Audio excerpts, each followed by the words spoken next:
Okay, looks like live stream is up. I've been asked to confirm that if video recorders are present or if anyone's using any electronic means of recording this, that both teams have approved the taping of the round.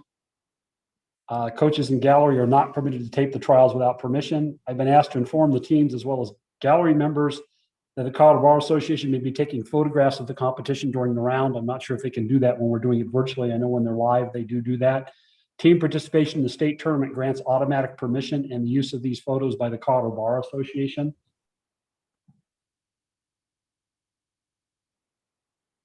I'm asked to have anyone in the gallery who's connected with teams not competing in this round who might be in the courtroom to leave the courtroom.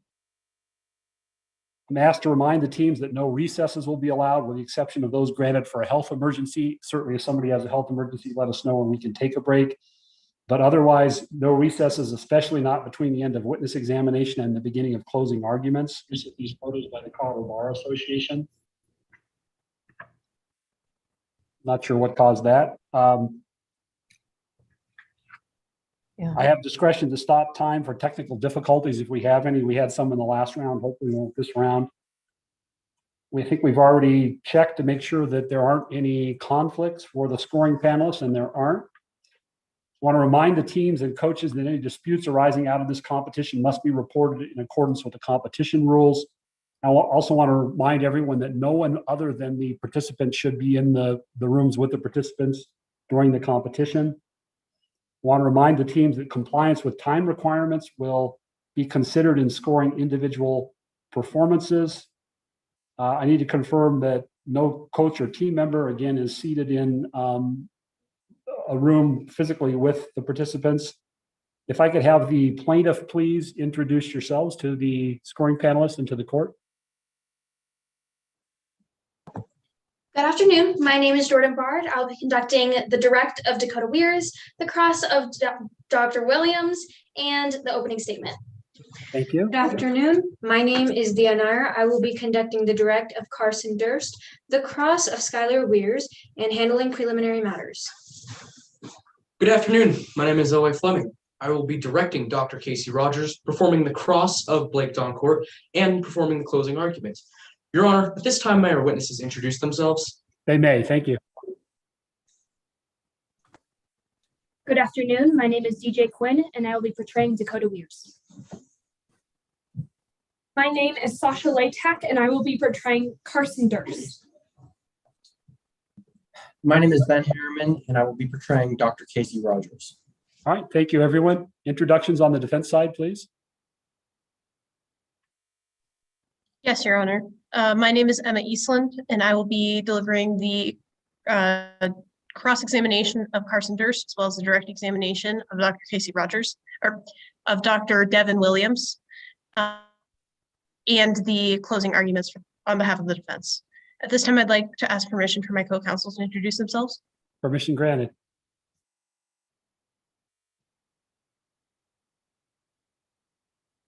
Your Honor. Good afternoon, Your Honor. My name is Aiden Kine. I will be performing the direct examination of Skylar Weirs and the cross-examination of Dr. Casey Rogers. Good afternoon, Your Honor, ladies and gentlemen of the jury and opposing counsel. My name is Evelyn Clark, and I will be performing the direct examination of Blake Doncourt, the cross-examination of Dakota Weirs, and the opening statements for the defense. At this time, I'd like to ask permission for the defense's witnesses to introduce themselves. They may. Good afternoon, Your Honor, opposing counsel, members of the jury. My name is Jackson Pagano, and I am Blake Doncourt.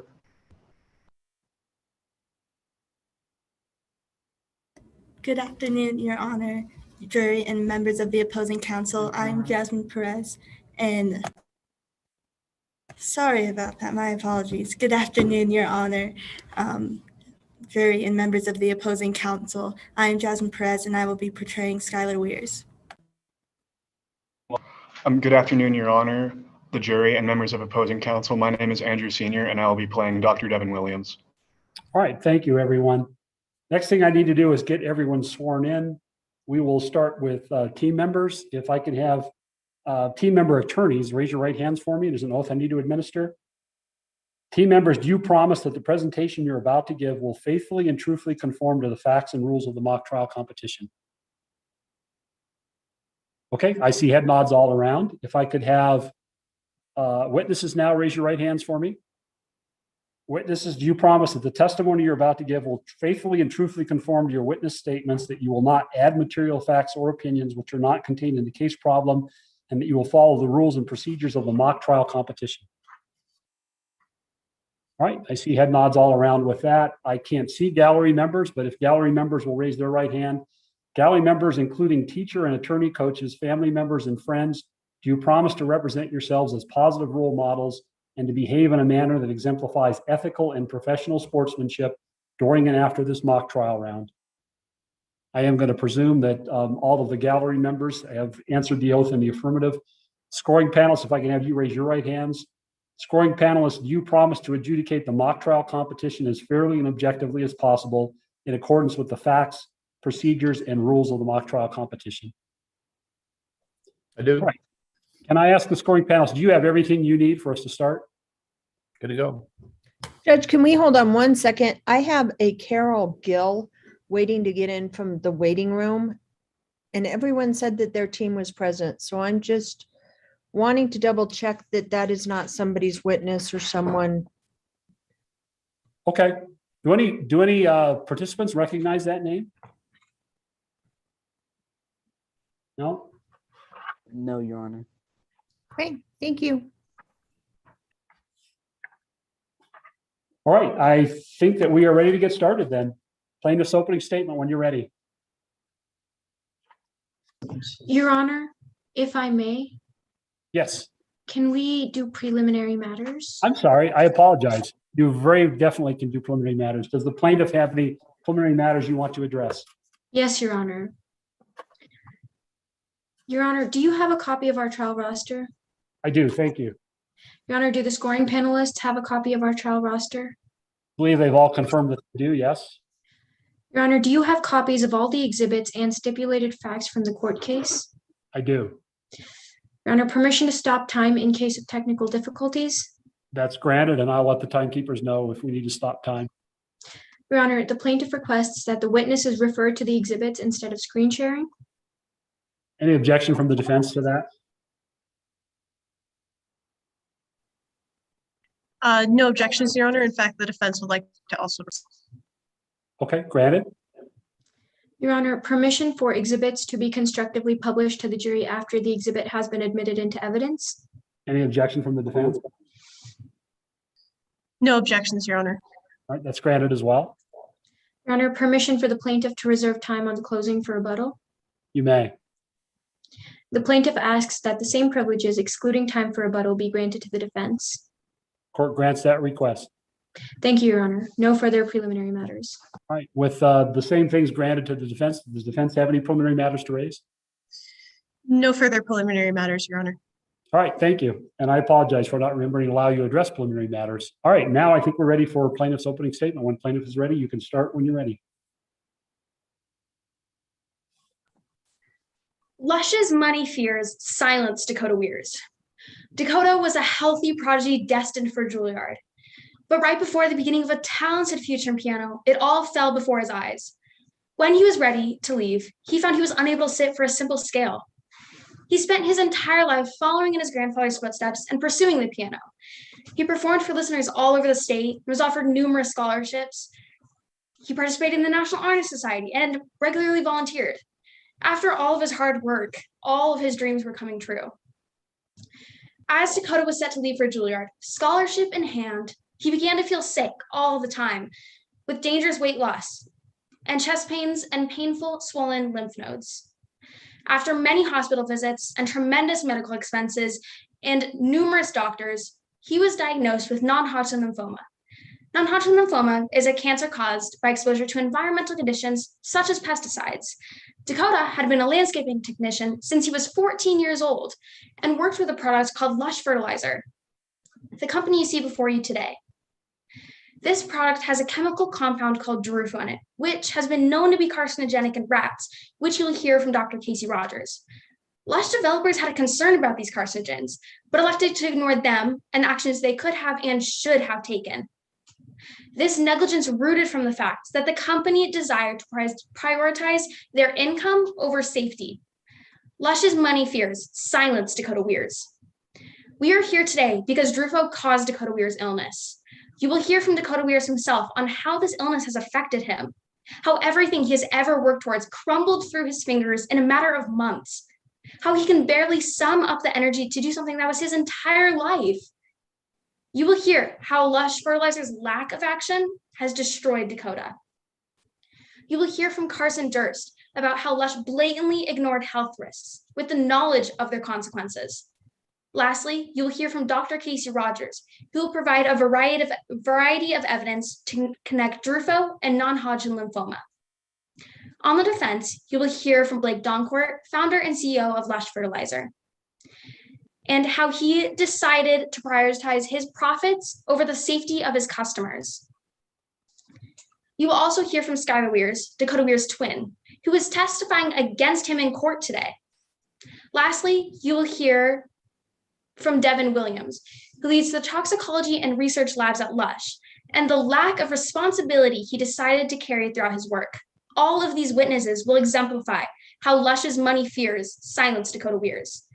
Lush Fertilizer and Blake Doncourt suffered numerous losses in the past years, but instead of using those events as learning experiences and chances to grow, they used it as an opportunity to cut corners with the knowledge of how it would hurt the people who trusted them. If Lush had any suspicion that their product may be harmful to their users, they should have taken the necessary measures to warn their users, such as a label to let their users know that their product may cause a fatal cancer. If they fail to do so, they are negligent. Preponderance of evidence is the burden of proof, meaning that you should turn in a verdict for whoever side has the most substantial evidence. Both the plaintiff and defense have to meet a burden of proof in this trial today. In the end, you will see that we have met our burden of proof and that Lush is guilty of negligence.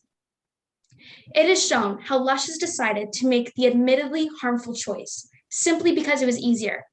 Therefore, what is to stop them from making the easy and cheaper choice simply because it benefited them, despite its impact to their customers and Dakota? Thank you, counsel. Defense opening statement when you're ready. May it please the court. Ladies and gentlemen, today you will hear that Dakota Weirs played a game of Russian roulette. As you just heard from Ms. Bard, Dakota Weirs developed non-Hodgkin lymphoma after using many chemicals over a long period of time, just one of which was Lush Fertilizer. However, the plaintiff has not told you the full story. The plaintiff has not told you that you will hear from Dakota Weirs that while working as a landscaper, he used many different fertilizers and not just Lush Fertilizer. You will learn that unlike Drufo, the chemical compound in Lush Fertilizer, many of those other fertilizers contained added pesticides, which have been proven to cause cancer in humans. You will hear that there were clear warning labels on each package of fertilizer, including Lush Fertilizer, and you will see that warning label. And you will hear that, unfortunately, Mr. Weirs chose to ignore any safety warnings while handling fertilizer products on a daily basis for 4 years. Throughout the course of this trial, you are going to hear the other half of the story through Lush Fertilizer's 3 witnesses. First is Mr. Blake Doncourt, the Chief Executive Officer of Lush Fertilizer. He will tell you that Lush cares passionately about the environment and actually donates 10% of its profits to nonprofit organizations committed to decreasing the world's nitrogen footprint. You will hear that because Lush cares about the environment and its consumers, Lush extensively tested its products to ensure their safety. You will hear that these tests demonstrated that there is no valid scientific evidence showing that Drufo is carcinogenic to humans. Mr. Doncourt will tell you that if he had been aware of any such evidence, he would never have put Drufo on the market. You will hear that Lush felt confident putting Drufo directly on the market because it was safe. Finally, Mr. Doncourt will explain that even though Drufo was safe and it wasn't required, Lush Fertilizer put safety warnings on its label and recommended that consumers wear safety gear when using the product just out of an abundance of caution. Second, you'll hear from Skylar Weirs, who is an investigative journalist that has written extensively on the health concerns of Drufo. She is also Dakota Weir's twin sister. You will hear that Skylar Weir spent almost a year researching whether there is a causal link between Drufo and cancer, and that she found absolutely no conclusive evidence connecting Drufo to non-Hodgkin lymphoma. You will hear that instead, she found abundant research tying other pesticides to cancer, pesticides that are not found in Lush Fertilizer. You will hear that she researched all of this before Dakota ever developed cancer, so Skylar Weirs has no dog in this fight. Thirdly, you will hear from Dr. Devin Williams, the leader of Lush Fertilizer's Research and Development Labs and chair of Lush's Ethics Committee. Dr. Williams will tell you that Drufo was designed to prevent the user and the environment from harmful exposure to nitrates and other harmful pesticides. He will explain to you that Drufo is not only non-carcinogenic, but also safer than other fertilizers because it does not have to be used as often. You will hear him testify under oath that Drufo has not been correlated with a statistically significant increase in non-Hodgkin lymphoma or with any other type of cancer. Dr. Williams will explain to you that any studies claiming that it does are based in unreliable data and unreliable testing. Ladies and gentlemen, at the conclusion of this trial, Judge Bowling will instruct you that the plaintiff has the burden of proving by a preponderance of the evidence, meaning more likely than not, Lush Fertilizer failed to use reasonable care in putting its products on the market, and that failure caused Mr. Weirs to develop cancer. We submit to you that the plaintiff will not meet their burden. Because the plaintiff has the burden of proof, he gets to present his case first. We ask you to keep an open mind and not come to any conclusions until you have heard and seen all of the evidence from the defense. At the conclusion of this case, after you have heard and seen all of this evidence, my co-counsel Emma Eastland will ask you to find Lush Fertilizer not liable and instead find that Mr. Weirs is responsible for his own injuries. Thank you. Thank you, counsel. If plaintiff will call their first witness for us, please. Plaintiff calls Dakota Weirs to the stand. All right. The witness has been previously sworn. Counsel, you can start when you and the witness are ready to start. Please state your name and spell your last name for the record. My name is Dakota Weirs, W-E-I-R-S. Let's start with your experience working as a landscaping technician. How long have you been a landscaping technician? I've been a landscaping technician since I was 14 at Havens Landscaping. What was an average day of work for you? I primarily spread. Can we stop time for just a second? We had the same issue in the first trial that I did with feedback. I don't know if you all are in the same room. You may need to make sure that everybody else's microphone is muted other than whoever is talking. Okay, sorry. Turn it down a bit.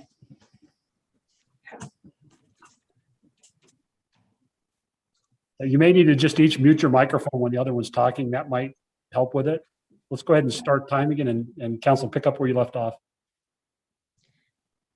Mr. Weirs, would you like me to re-ask the question? Yes, please. What was an average day of work for you? I primarily spread the seed and the fertilizer because I wasn't quite old enough to work the large and heavy machinery yet. How were you exposed to Lush Fertilizer? It was a product that I used during my employment at Havens. When did you begin to feel sick? I began to feel sick several years after working in the landscaping industry and right before I was set to leave for Juilliard. What did you do after you began to feel sick? I visited numerous doctors and hospitals, and after an extensive amount of medical bills, I was diagnosed with non-Hodgkin lymphoma. What does this diagnosis mean for you? To be honest, it's really scary. I don't know if things are going to get better or if they're going to continue to decline. Let's move on to Drufo. What is Drufo? Drufo is the chemical bonding agent in Lush Fertilizer. How did you learn about Drufo?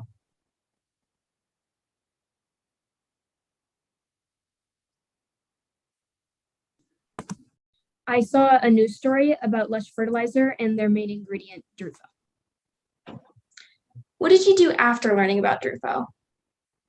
Of course, I called my dad and I reached out to my old job to warn them and to make sure that it was the product I had been using and to see if they had any packaging left over. Your Honor, I ask that everyone refer to Exhibit 1. All right.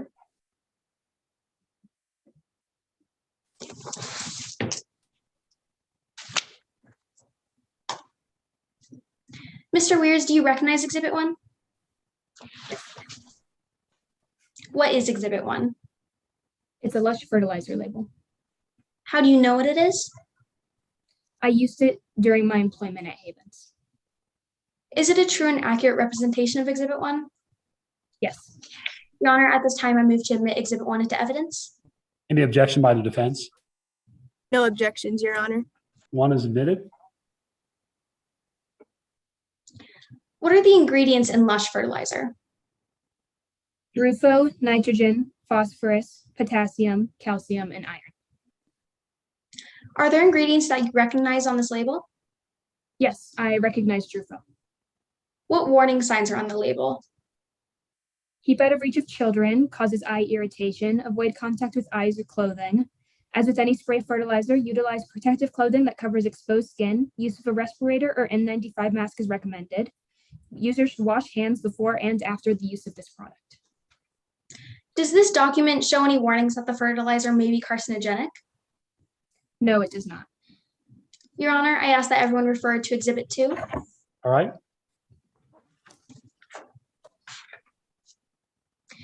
Mr. Weirs, do you recognize Exhibit 2? Yes. What is Exhibit 2? It's the Lush fertilizer label from their fertilizer that's sold in France. How do you know what it is? I researched it and I translated it. Is it a true and accurate representation of Exhibit 2? Yes. Your Honor, at this time, I move to enter Exhibit 2 into evidence. Any defense objection? Yes, Your Honor. This exhibit is hearsay because this label was found on the internet and was translated through Google Translate. So it is not, the reliability of this document cannot be proven.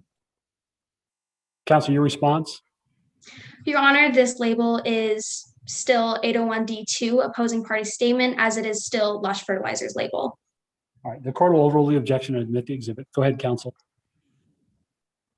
What are the ingredients listed in this exhibit? Nitrogen, phosphorus, potassium, calcium, and iron. Do you see any mentions of Drufo on the French label? No, I do not. Where is the fertilizer without Drufo sold? It's sold all over the world in countries like Haiti, Liberia, Canada. It's been outlawed in these countries for years. Let's talk about Skylar Weirs. Who is Skylar Weirs? Skylar Weirs is my fraternal twin. We participated in nearly identical activities, and other than my landscaping job, which Skylar couldn't participate in due to their grass allergy. What type of work does Skylar do? She's a freelance writer and she's a part-time server at a restaurant. However, she writes articles relating to things like anti-vax culture, GMOs, and chemtrails. How has Skylar testifying against you today affected your family? I can't believe that my own twin would take the stand against me. Skylar has extensive gambling debts, and when my parents decided to help me pay my medical bills— Objection, Your Honor. This is improper character evidence. Counsel, your response? This is simply my witness stating what he has perceived and believes to be true. All right, I'm going to sustain the objection.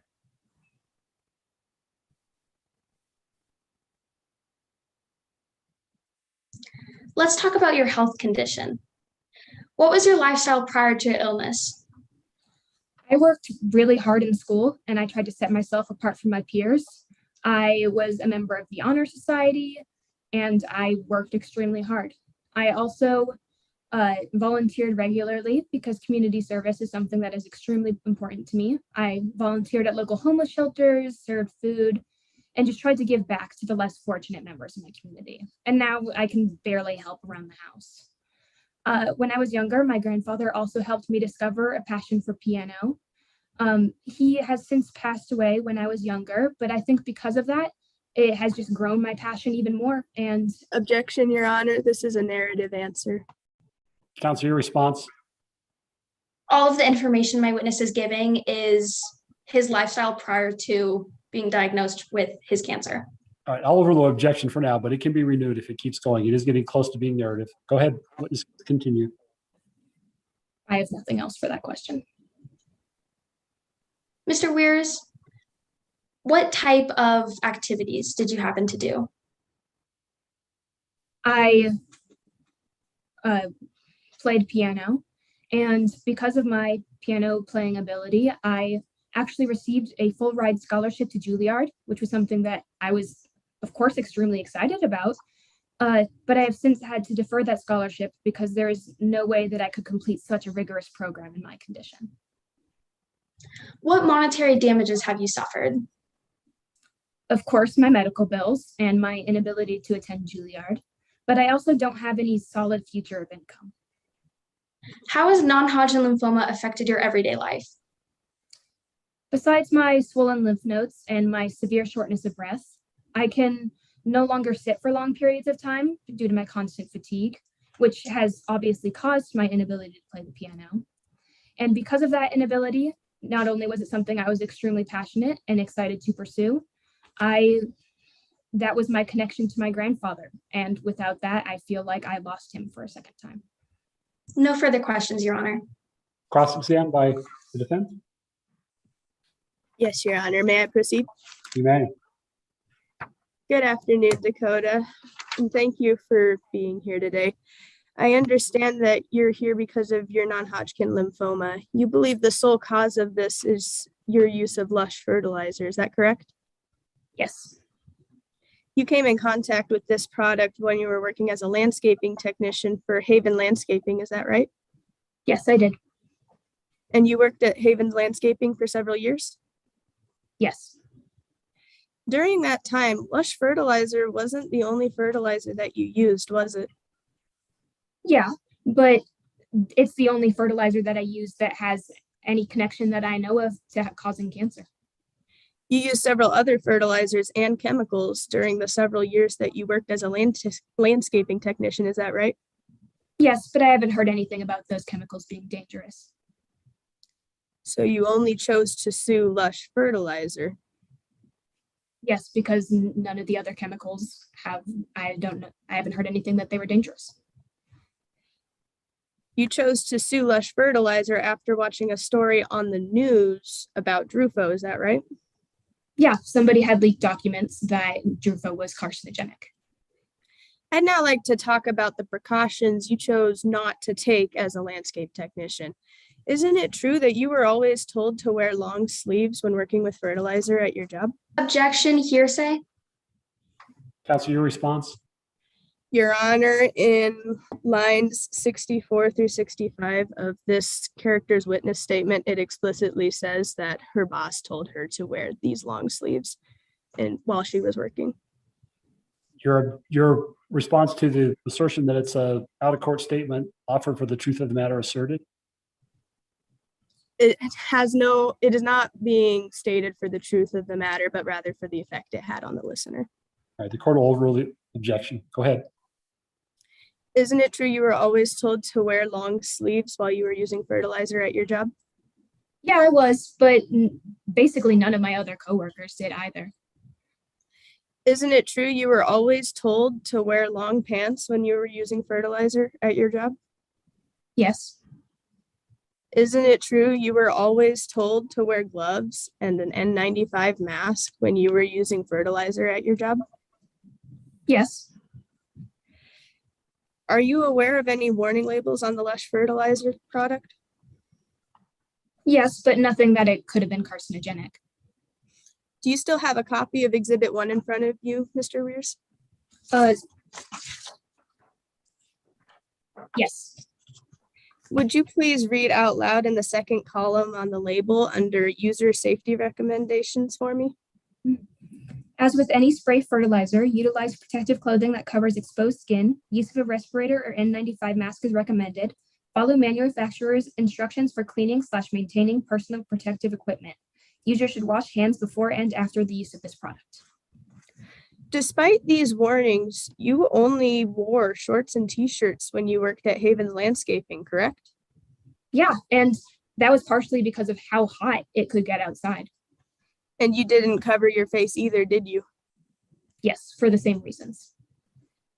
So you were warned about safety procedures around Lush fertilizer, but you chose not to follow them, right? I did, but none of my other coworkers did either. And you never sued your employer, Haven Landscaping, for not ensuring that you were using protective gear every day at work? No, I didn't see any reason to. I don't think they caused my illness.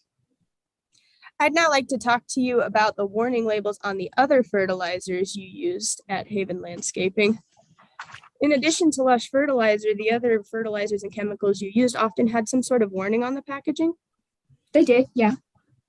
And some of these chemicals instructed that the product should only be used outdoors? Yes, but that wasn't something that was within my control. I was just an employee there, so I didn't decide where we used the fertilizer. I just followed instructions. Right. So despite these warnings, you often used those products indoors, correct? Mm-hmm. Yes. Some of those warning labels instructed that a mask or eye coverings were necessary? Yes. So you neglected to follow more than one company's warnings on their labels? Yes, but it's not like I was the only one that didn't. Your Honor, no further questions. All right, thank you, counsel. Redirect. Briefly, Your Honor, why didn't you wear protective equipment?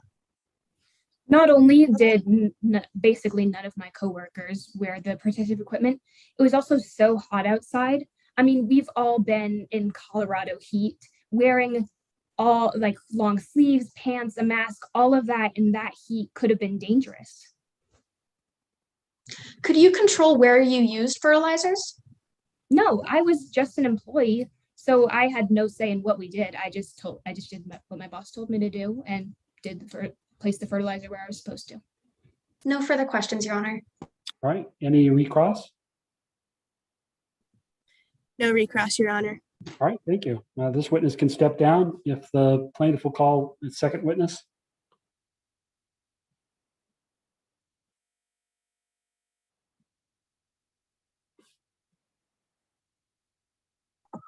The plaintiff calls Carson Durst to the stand. Witness has been previously sworn. Counsel, you can start with the direct examination when you and the witness are ready. Good afternoon, Ms. Durst. Please state your name and spell your last name for the record. My name is Carson Durst. That's D-U-R-S-T. Let's talk about why you're here today. What's your connection to this case? I was employed at Lush from 2003 to 2006.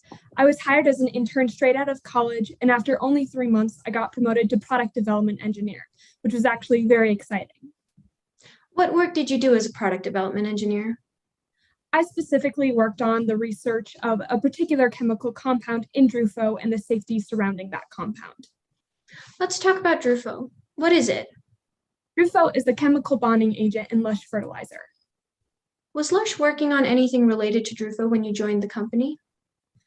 They were. While I was working on the research and development team, they were working on researching safety concerns surrounding Drufo. Did you find anything in your research? Yes, I did. While I was studying, I found a particular chemical compound in Drufo that was linked to being carcinogenic in rats per a study I found in England. What did you do with this information? I documented this information in my lab notebook. One of our upper managers, Gary Langley, is supposed to look over all our findings in our lab notebooks and comprise them into reports. Your Honor, permission for everyone to refer to Exhibit 3? Granted.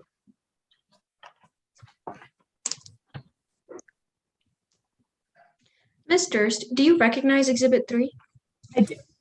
What is it? It's the study from England. How do you know? I documented it in my lab notebook. Who conducted this experiment? The Mattis Bernard Research Center.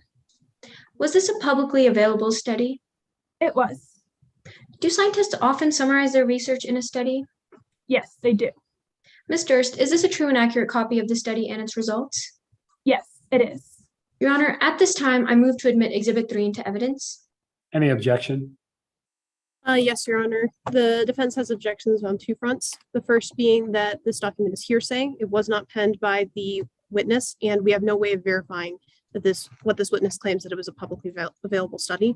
Continuing to the second grounds for objection we have, it is not a complete study, so we cannot verify the complete contents of this. The document is not a complete reflection of the study, so it should not be admitted under Rule 106. Latest response to the objection. Your Honor, to refer to the complete study, the witness has testified that the study is complete, and in regards to the hearsay objection, this study will not be used for the truth of the matter. It will be used for effect on the listener and what this witness did after finding the study. All right. The court will find the objections go to the weight, not its admissibility. The court will overrule the objection and admit it. Thank you, Your Honor. Please summarize the conclusion of this study in your own words, Ms. Durst. So this study is using rats to simulate the potential carcinogenicity of humans in occupations involving frequent unprotected exposure to this compound. The study concluded that rats who were exposed to higher doses of this compound were more likely to develop cancerous tumors, especially rats who were exposed to this compound during prenatal life. Since this study found that it was carcinogenic in rats, it's more likely than not that it's carcinogenic in humans. Objection, Your Honor. The defense would like to renew the objection that this document is hearsay, as it appears that the plaintiff is asserting this document for the truth of the matter asserted. Counsel, your response.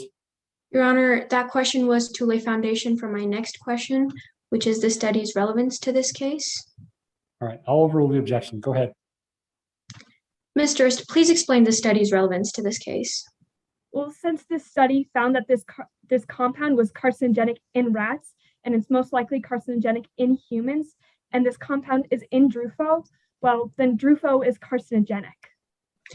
Ms. Durst, let's talk about the studies that Lush conducted. When was the study on potential carcinogenic effects of Drufo conducted? It was conducted in September of 2003. What were the conclusions of this study? The study concluded that there needed to be more testing done to find whether Drufo was carcinogenic or not.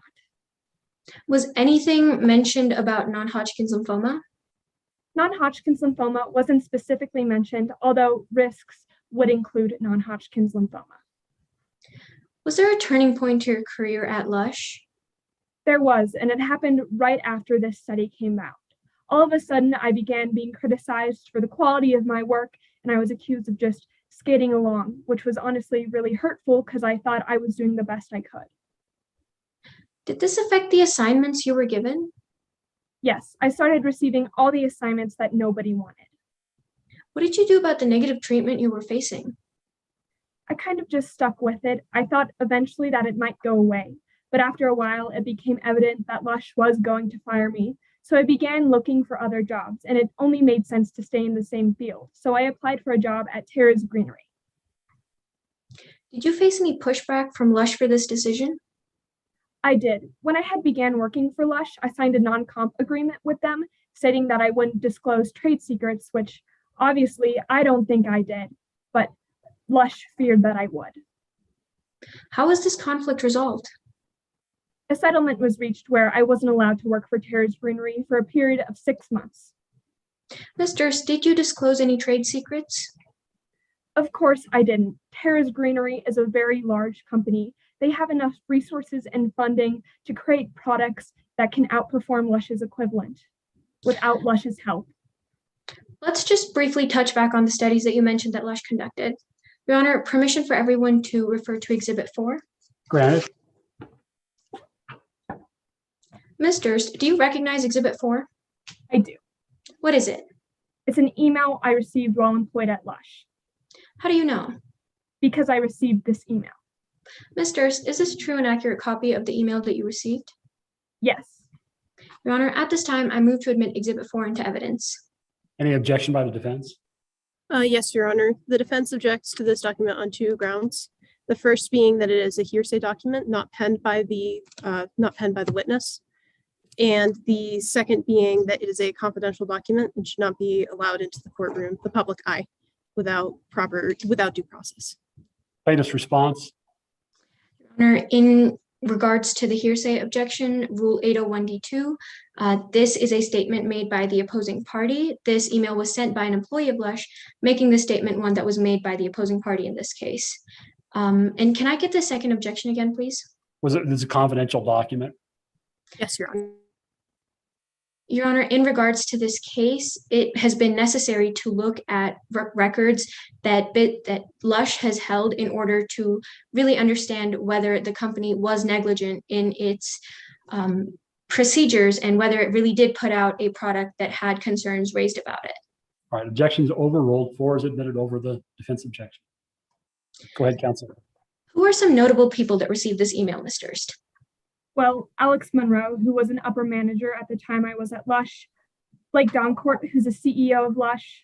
You can see my name, Carson Durst, and you can see that Gary Langley, who was a product manager, sent out this email. Can you summarize this email, please? Yes. So this email is outlining and verifying recent in-house studies and how Lush finds certain findings conclusive or not. This is specifically in reference to the study that they had to reopen pertaining to carcinogenic qualities in Drufo. It's also stating that they're reinitiating the study with new product teams. Please read the second paragraph out loud. Following our lab's June Drufo study, concerns have arisen regarding generalized findings of potential carcinogenic qualities identified in samples produced during a period early in the year. So we are reinitiating the study in the coming weeks with fresh product samples. Development engineers and lab techs are also invited to participate in briefings by senior management on target marketing positions and economic strategies planned for Drufo as the study refresh proceeds. During this time, did you face any pressures for certain results in your research? I would say so, yes. Upper management wanted our findings to fit a conclusion that they desired, and this became particularly evident to me after this email. Why would a company be talking about target marketing positions and economic strategies if they're worried about a compound being potentially carcinogenic? Despite the pressures you faced, what concerns did you or any others raise about Drufo? I remember during a particular meeting, there was a concern brought up that Drufo was actually linked to non-Hodgkin's lymphoma. After this meeting, Objection, Your Honor. This testimony is hearsay. Response. Your Honor, this testimony will be used for effect on the listener, not for, and it will not be used for the truth of the matter. All right, overruled. The jury's directed to use it for that purpose only. Go ahead, counsel. So after this meeting, we were expected to keep our findings in the walls until we actually knew what we were doing, and we were expected to not talk about what we talked about in the meeting. Thank you, Your Honor. No further questions. Cross-exam by the defense. Yes. Good afternoon, Ms. Durst. You used to be best friends with Charles Doncourt, right? Yes. And it is true that Blake Doncourt, Charles's father, is the CEO of Lush. Yes. You attended Sunday meals with the Doncourts, right? Yes. And took vacations to their lake house with them? Yes. So you would agree that they were like family to you? Of course, during that time they were. You would even describe Blake and Charles as the family you never had. Yeah. And you went to college with Charles. I did. We went to Arizona State University together. And shortly before graduation, you hadn't found a job. That's true. You weren't the top of your class at college, were you? No, I wasn't, but Arizona State University is a rather large school, and to be at the top of my class, I would have had to be number one out of several hundred people, which is honestly really hard. I mean, I worked the best I could in college, but I also wanted a social life, so I wasn't aiming for the top. So it's a yes, you were not the top of your class. Yes. While you were home for spring break, you told Charles about your troubles finding post-graduation employment. I did, and he referred that Blake Doncourt, the CEO, was opening there were openings at Lush Fertilizer, and that if I applied, I could possibly get a job there. In fact, he told you that Charles didn't just applied, you could get a job. Sorry, 1 second, Mike.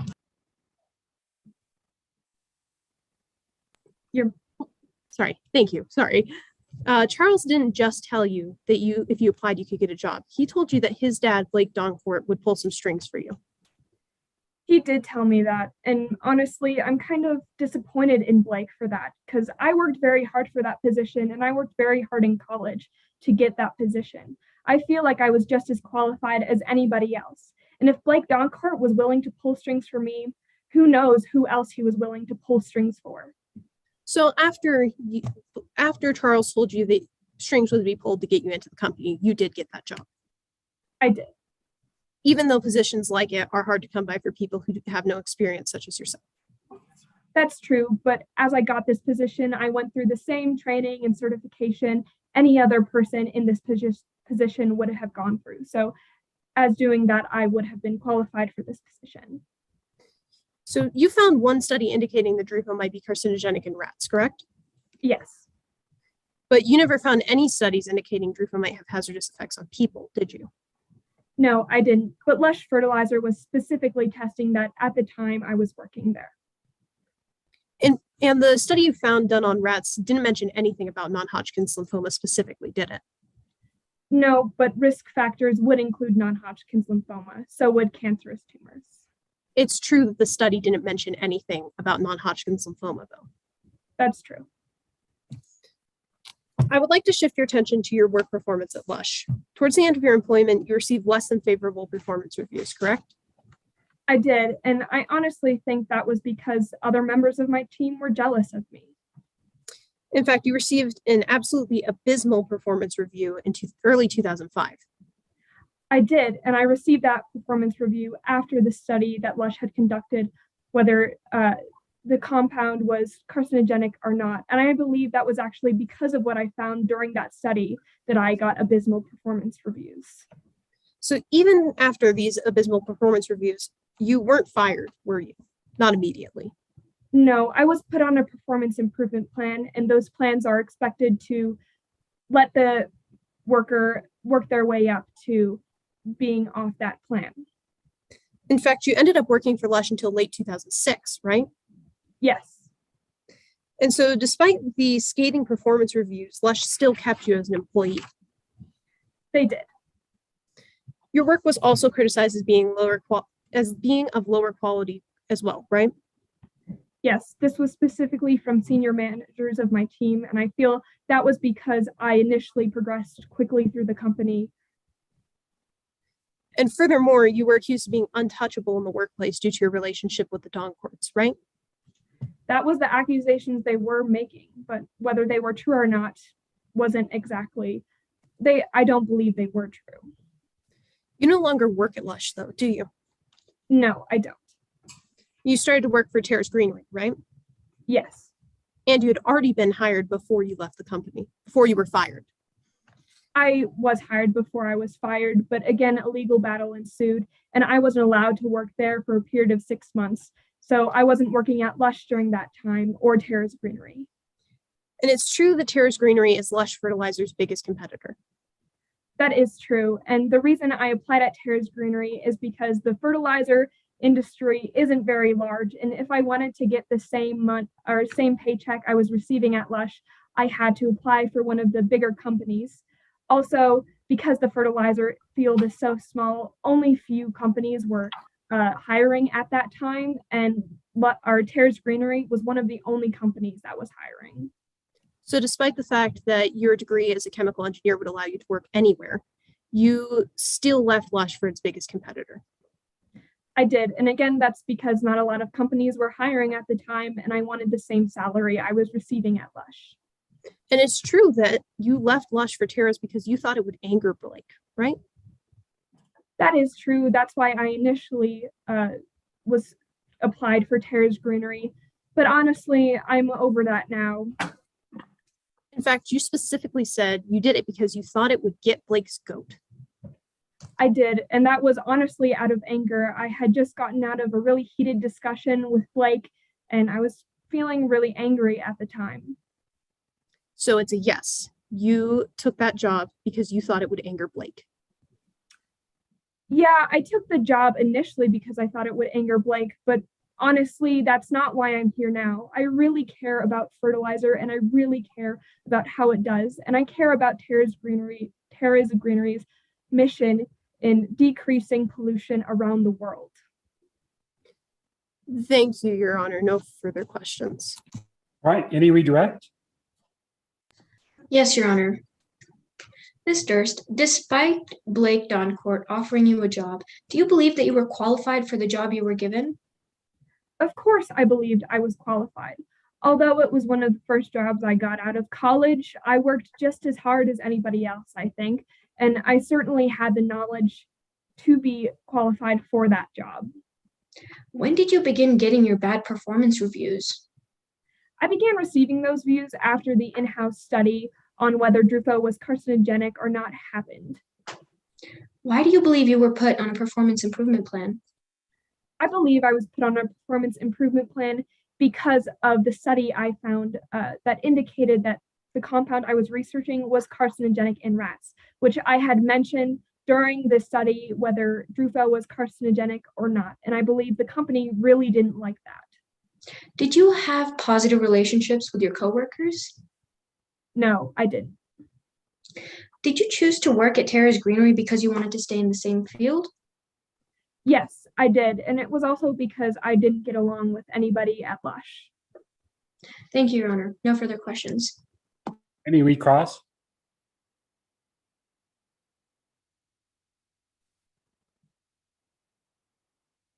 I'm sorry, brief technical difficulty there.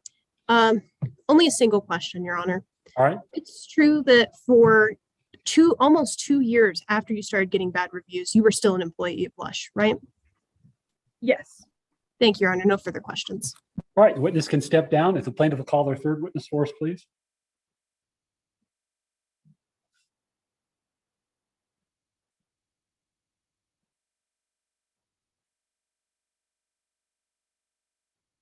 Witness has been previously sworn. Who is the witness? Your Honor, the plaintiff calls Dr. Casey Rogers to the stand. All right, counsel, you can start when you're ready and the witness is ready.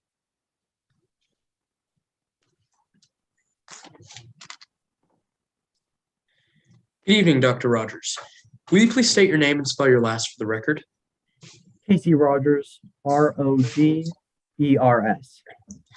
Let's begin by discussing your education and experience. What exactly is your education?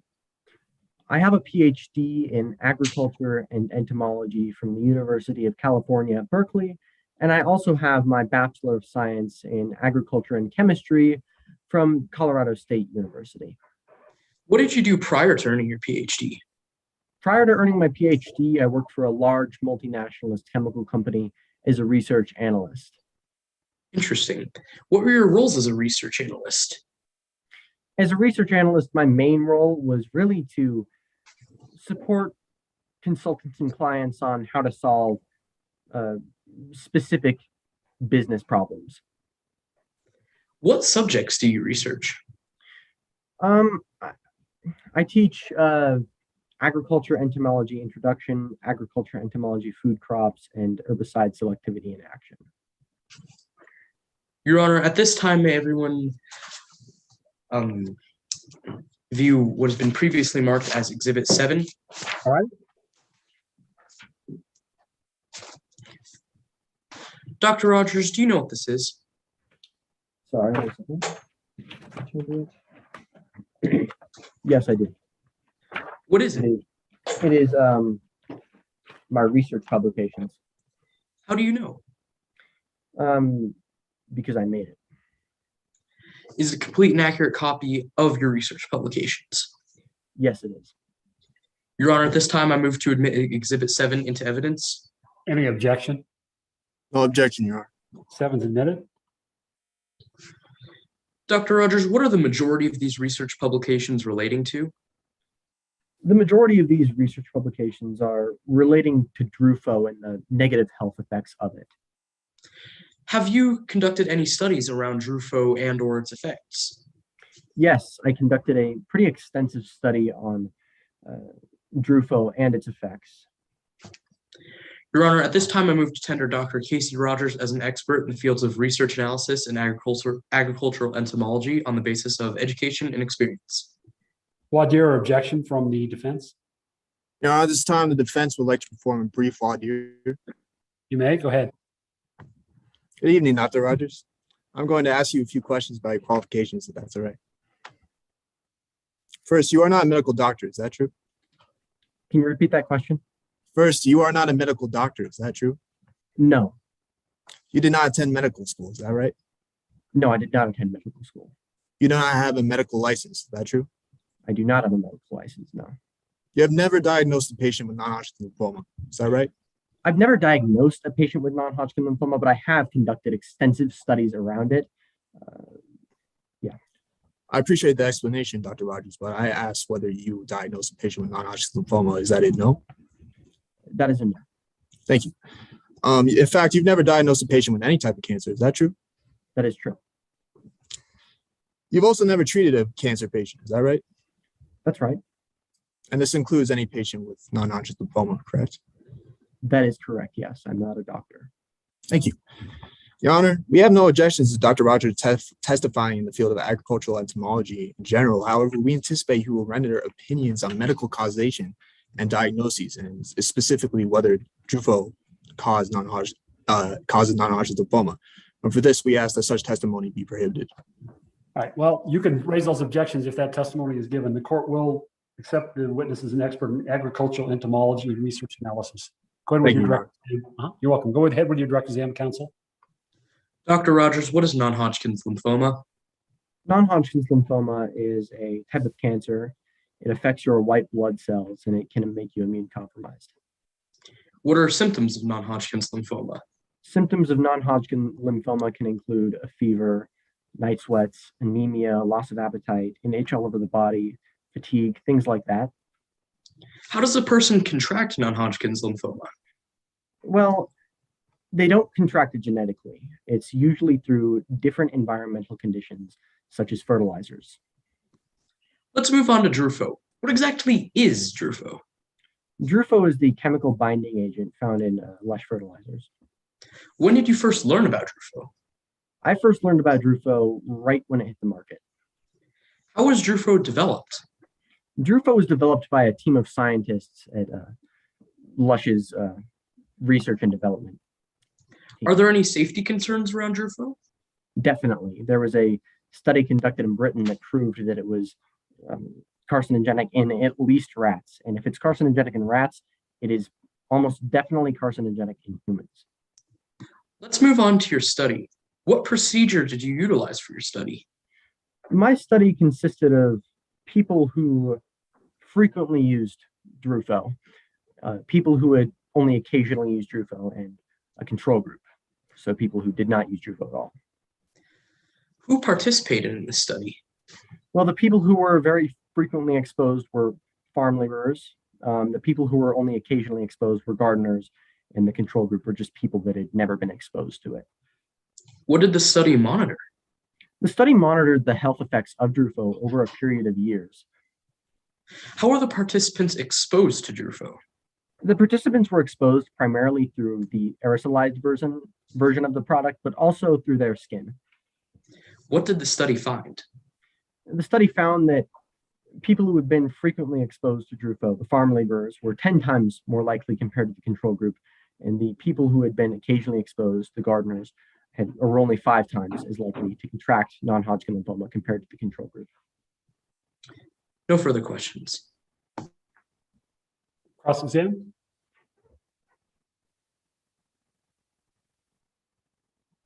May I proceed? You may. Dr. Rogers, you talked a lot about your study on Drufo. The study was never peer-reviewed. Is that correct? That is not in my affidavit, but I can extrapolate on it if you'd like. Is that a yes or a no? That what you're asking is not in my affidavit, but I can testify to it now if you'd like. Yeah, that would be great. Thank you. No, it was peer-reviewed. It was not peer-reviewed.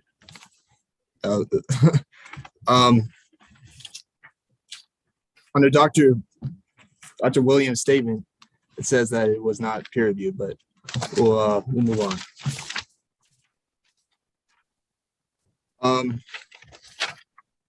You decided to do your own study on the safety of Drufo because you had already been hearing reports about the potentially negative effects of the substance. Is that correct? Sorry, can you repeat that? You decided to do your own study on the safety of Drufo because you have been hearing about the potentially negative effects of the substance. Is that true? That's right.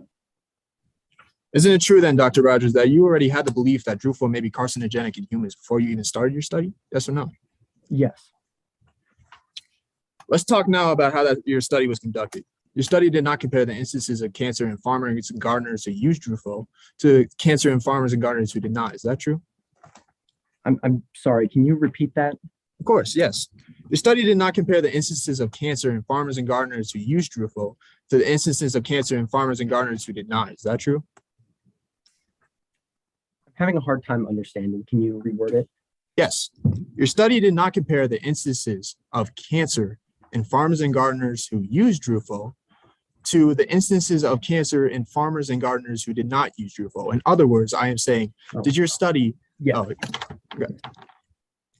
You'd agree that farmers and gardeners are exposed to a number of different products on a regular basis that other people aren't exposed to, such as pesticides and foodstuffs. Is that true? Yes, for the most part. Your study didn't test whether farmers and gardeners in general have a higher incidence of non-Hodgkin's lymphoma than the general population. Is that right? I'm sorry, can you repeat that? Yeah, of course. But your study didn't test whether farmers and gardeners in general have a higher incidence of non-Hodgkin's lymphoma than the general population. Is that right?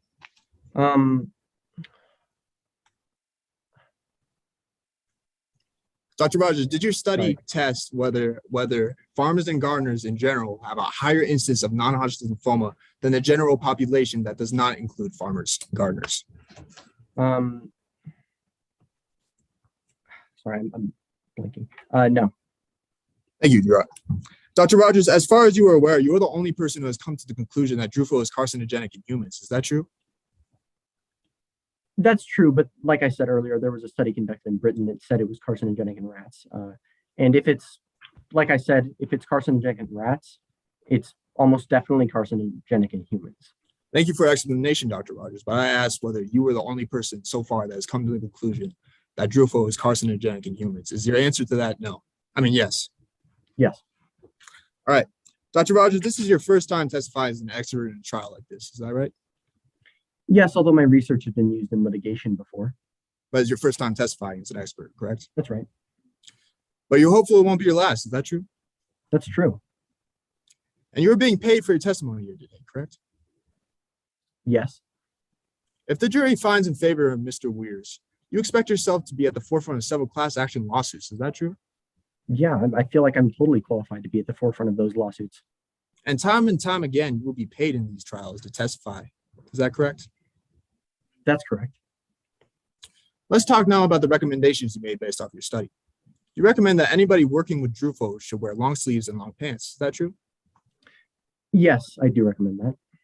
You also recommend that anybody working with Drufo should wear an N95 face mask, correct? Yes, I advise that. You were present in the courtroom earlier today. Is that correct? That's correct.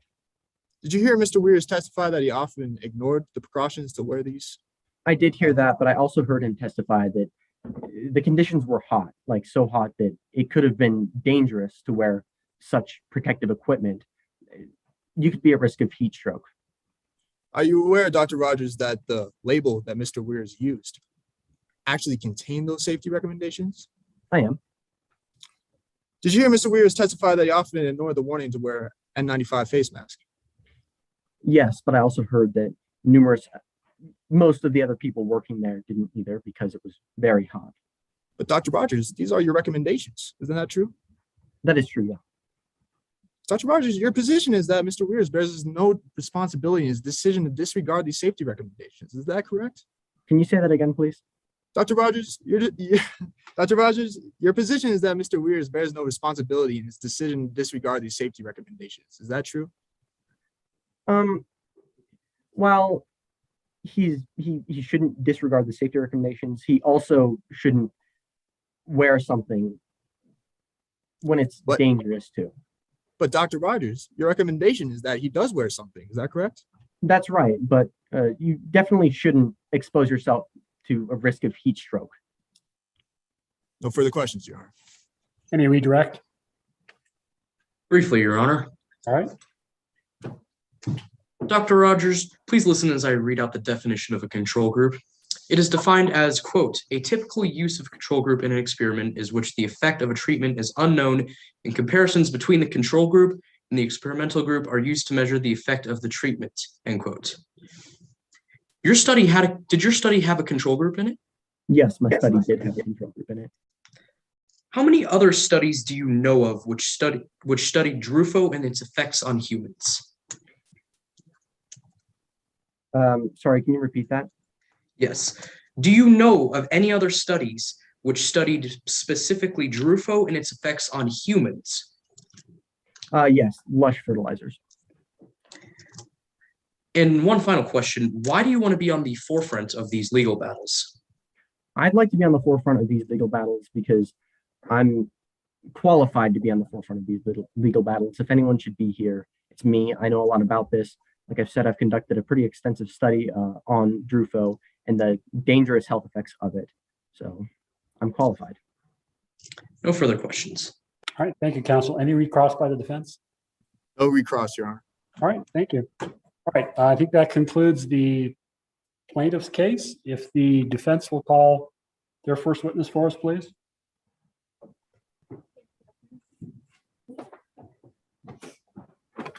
Oh, sorry. Your Honor, the defense would like to call Blake Doncourt to the stand. All right, the witness has been previously sworn. Counsel, you can start whenever you and your witness are ready.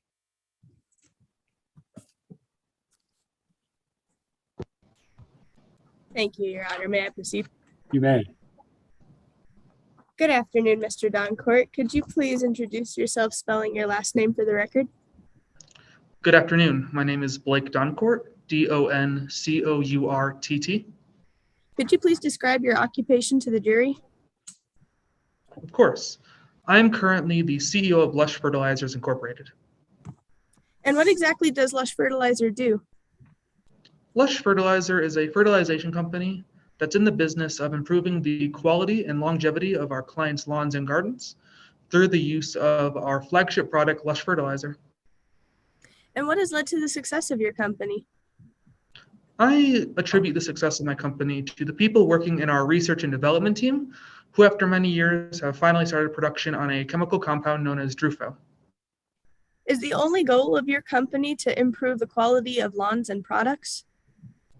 No, that isn't our only goal. Our secondary goal is to spread awareness of our rapidly changing climates by donating to nonprofit charities, which we donate 10% of our annual income to.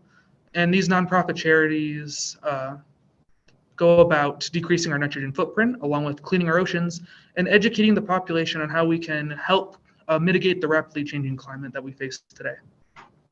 Have you or Lush Fertilizer won any awards for your humanitarian work? Of course, we have won a number of awards. The most recent was the prestigious SEAL Award in 2019, and I was personally nominated for the Champions of the Earth Award in 2020. Mr. Doncourt, why are you here in court today?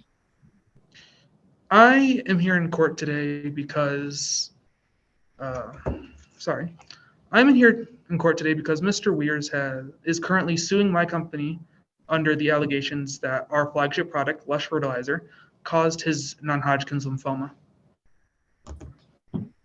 Mr. Doncourt, could you please describe to us what is Drufo? Drufo is a bonding agent which is inside of our fertilizer and helps to increase its shelf life. Has Drufo been approved by state and federal governments in the United States? Why, yes, it has. After a number of tests, the EPA, federal and state guidelines have determined that Drufo is safe for public use, and as a result, doesn't require safety warnings on our products. Yet we still use them out of an abundance of caution.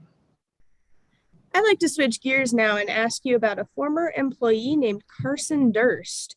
Did you know Mr. Durst while he worked at Lush? Yes, I knew Ms. Durst. She was in fact a family friend, and regrettably, I happened to pull some strings to allow her into our company to work as an intern. Eventually, Ms. Durst quickly rose to the ranks after showing promise within our industry, though after going through the proper training and after a number of years of work, Ms. Durst slowly decreased in quality, and after a number of low performance reviews, I came to the conclusion that she was no longer interested in working with our company, so we had to let her go. After which, Ms. Durst immediately went to our biggest competitor, and as of right now, we are filing a lawsuit against her for breaking our non-disclosure agreement. What is your response to Ms. Durst's claim that Lush Fertilizer covered up data that Drupa was carcinogenic and perhaps linked to non-Hodgkin lymphoma? That statement is completely false. Not once during the development of Drupa was ever a connection made, and if Ms. Durst had ever found such a connection possible, she never informed me or anyone else working within our company of said connection. If she had found such information, she failed at her one job of informing anyone. Mr. Doncourt, you said earlier that Lush Fertilizer uses warning labels on its product. What labels was it required to put on its fertilizer? As I had said before, due to the safety of Drupa, we weren't required to use warning labels, though we still use them out of an abundance of caution. These warning labels being to wear long sleeves, pants, and gloves, along with a respirator and N90 or N95 mask while using our product. Afterwards, it is recommended that the client washes their hands and instruments after use. And why didn't you say on the warning label that failing to wear the protective gear would cause people to get sick or develop cancer? Because not once during the development of Drupa was ever a connection made. If any such connection had been made by a valid scientific study or government agency, what would you have done? We would have never used Drupa in our products. We're in the business of helping our clients, not hurting them. Thank you, Your Honor. No further questions. All right, thank you, counsel. Cross-exam? Yes, Your Honor. Good evening, Mr. Doncourt. You are the CEO of Lush Fertilizers. Good evening, and that is correct. As CEO, your job is to make big decisions. That is correct. Being a CEO, you would know about any safety concerns related to your product. That is correct. I would have a general knowledge of what is happening within our company, especially within research. You've testified that Drupa has, quote, insignificant levels of toxicity in our fertilizer, end quote. After our own studies and through the EPA and federal guidelines, it has been determined that it is minimal in toxicity and has no carcinogenic material. You also stated that baking the fertilizer would remove any risk of being carcinogenic. Objection, Your Honor, misquoting the witness. He never stated that baking the fertilizer would remove carcinogenic properties. Counsel, your response? I believe he did. Would you allow me a moment to find where he did? If you wish to respond, go ahead. Okay.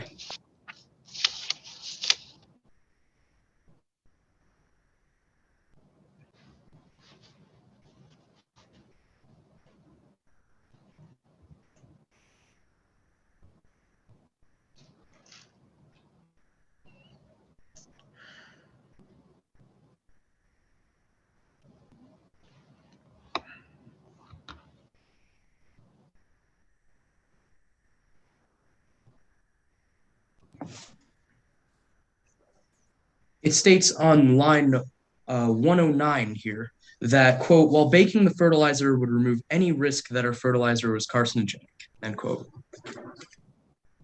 Court will overrule the objection. Go ahead, Thank you, Your Honor.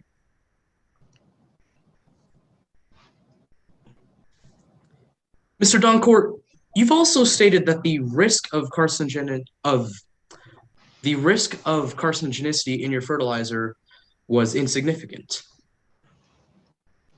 That is correct. There's insignificant levels of toxicity within our product. You went as far to call the baking process of Drupa, quote, simply overkill. Because our product was safe for general public use, it simply wasn't necessary for us to bake our product due to the safety. Your Honor, may everyone please view what has been previously marked as Exhibit 8. All right.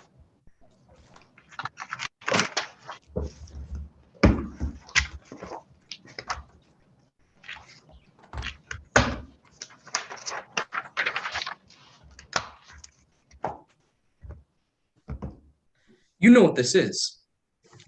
I am aware of this document, yes. It is a chart that you made showing how baking Drufo would affect your profits throughout the coming years. Yes, this was made during the very early development of Drufo, and as such, I decided to make this document to see the possible costs associated with the production of Drufo. You know this because you explicitly made it. Yes, as I said, I made this to see the potential costs associated with Drufo. Is it a complete and accurate copy of the chart you made? It is. Your Honor, I move to admit Exhibit 8 into evidence. Any objection? No objection, Your Honor. 8's admitted. Mr. Doncourt, if I can direct your attention to the top of this, under assumptions in number 2, it states that the baking cost increase was 1% per year. That is correct. You've also stated that you were able to donate 10% of your profits to charities. That is correct. Baking Drufo would have made it non-profitable. I don't understand the question. You stated that baking Drufo, or in this document, it states that baking Drufo would lose you money and make it non-profitable. We would be spending money to bake our products, yes.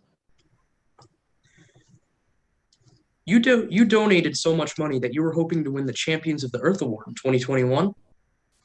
I was nominated for the award, yes. Let's move on to discussing Carson Durst. Carson Durst left for rival company Terra Greenery. That is correct. A company who now is coming out with a product to rival Lush's. They are a rival, yes. Finally, let's move on to your messy divorce. Mr. Doncourt, in the development of Drufo, you stated that a judge ordered you to pay, quote, so much money per month, end quote, to your ex. Objection, Your Honor. This is improper character evidence. Counsel, your response? This is stated quote for quote in line 97, page 33 of the witness's affidavit. The fact that it's in the affidavit doesn't necessarily make it admissible, though. Your response to the objection? It's improper character evidence? May I confer with co-counsel? You may.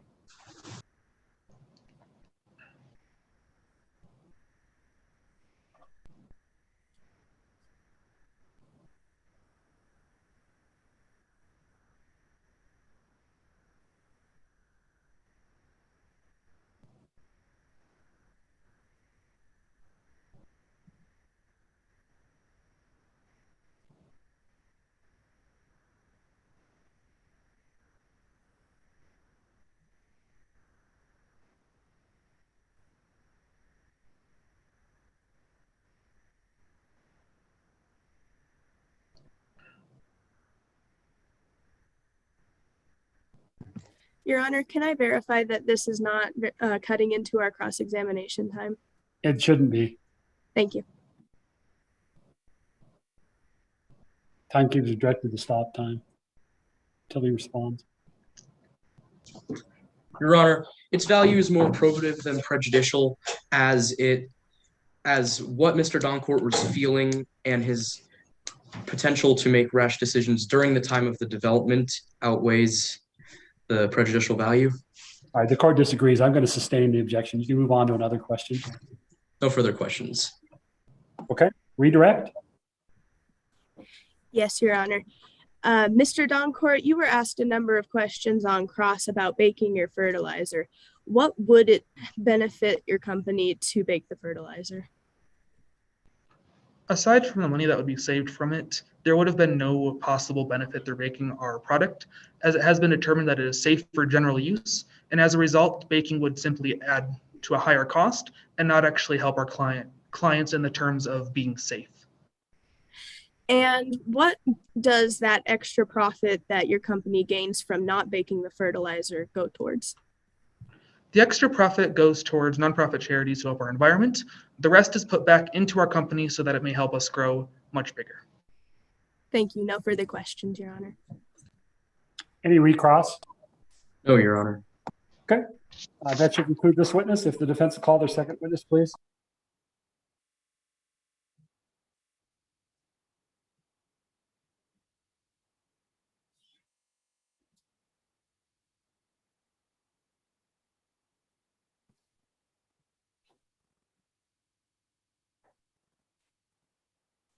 Your Honor, defense calls Skylar Weirs to the stand. All right, witness has been previously sworn. Counsel, you can start when you and the witness are ready. Good evening. Good evening. Please state your name for the jury. Skylar Weirs, Weirs. What is your current occupation, Ms. Weirs? Currently, I'm a freelance investigative journalist for a magazine called The Rationalist. What is the Rationalist magazine? The Rationalist magazine is a science education and advocacy magazine published by the Rationalist Society. Could you give me some more insight on what the Rationalist Society does? It's a nonprofit organization devoted to promoting scientific skepticism in certain fields and resisting the spread of pseudoscience. As a freelance journalist, how are the topics you write about chosen? It can go one of two ways. Either whoever hires me can pick the topics I write about, or I can go to publishers with ideas of my own. But at the end of the day, they decide what gets published and what doesn't.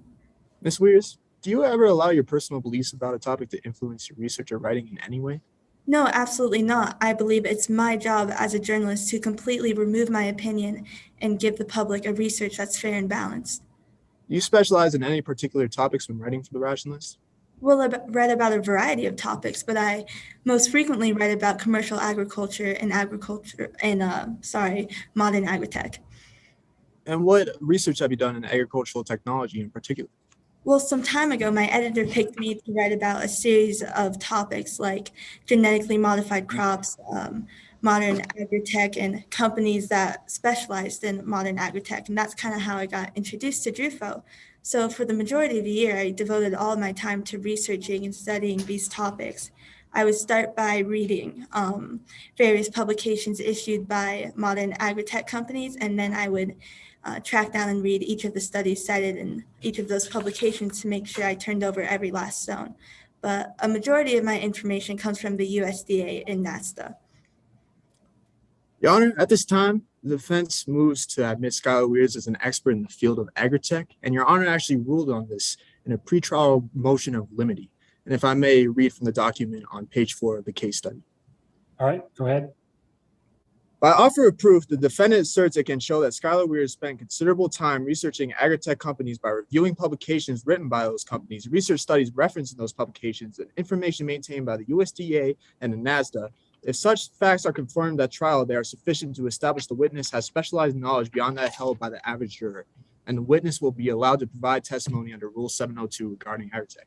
Now, Your Honor, we believe that Ms. Weirs has established all these key components of Rule 702B during her testimony and should therefore be admitted as an expert in the field of agritech.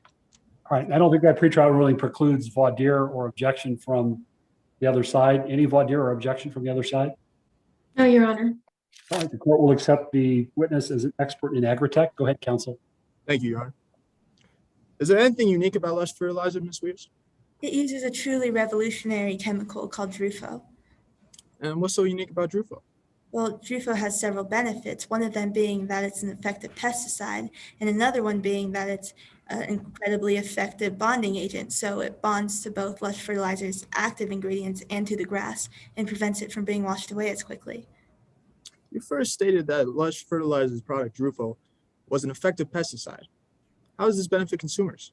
It's beneficial because there's no need for Lush fertilizer to add any additional pesticides often found in other fertilizers, like glyphosate and arsenic, which are categorized as carcinogens.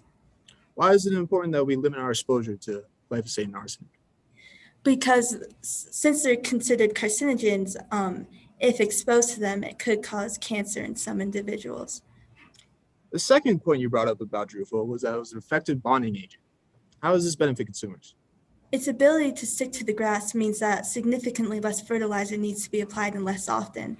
So while other fertilizers need to be applied ballpark 5 to 6 times a year, Lush fertilizer only needs to be applied 1 to 2 times a year, which ultimately leads to less nitrogen exposure to both the environment and its user. Ms. Weirs, why is it important that we limit nitrogen exposure? Nitrogen in some forms can be considered as a carcinogen. So in its carcinogenic form, nitrogen has been known to contribute to various types of cancer, methemoglobinemia, adverse reproductive outcomes, especially neural tube defects, diabetes, and thyroid conditions. I could go on, but I would not want to waste your time. Based on your knowledge, training, and experience in the field of agritech, have you concluded whether there is a causal link between DRUFO and cancer? In the year that I spent researching and studying DRUFO, I did not find a single study establishing a causal link between cancer and DRUFO. Instead, I only found evidence that DRUFO. Your Honor, if I may, can the witness please look at the camera while speaking? They continuously look down, and it does look as though they're reading. Well, I'm not sure there's any rule that precludes that. That's something the judges can score on. So go ahead with your answer, witness. In the year that I spent researching and studying DRUFO, no, I did not find a single study that had established a single causal link between DRUFO and cancer. Instead, I only found evidence that DRUFO protects its consumers from overexposure to nitrogen and exposure to dangerous pesticides. DRUFO has not been classified as a carcinogen. Why are there campaigns claiming that it is? Well, Lush fertilizer threatens to upend the entire old guard of agriculture. And specifically in this case, the old guard refers to companies who have been in the agricultural field for such a long time and who don't want to promote change. So this old guard is spending billions of dollars to destroy Lush Fertilizer's reputation because at the end of the day, they know that their product is much more effective than theirs. And how do Lush Fertilizer products compare to other products on the market? All of my research suggests that Lush Fertilizer is the safest product out there in terms of fertilizers. In my personal opinion, I believe that it is more than likely that Dakota was exposed to other fertilizers that during his time as a landscaping technician that have been proven to contain carcinogens. Do you know the plaintiff in this case, Dakota Weirs? Yes, Dakota is my twin brother, actually. What is the status of your relationship with your twin brother? We haven't always been the closest. That could partially be due to us just having different interests or life just leading us down different paths. But at the end of the day, he's family and I'll always love him. Is your testimony today in any way influenced by your relationship with your brother? No, not at all. I'm here today because I stand by my research and I know that there's not enough sufficient proof to prove that DRUFO can cause cancer. No further questions, Your Honor. Thank you, Counsel Cross. Yes, Your Honor.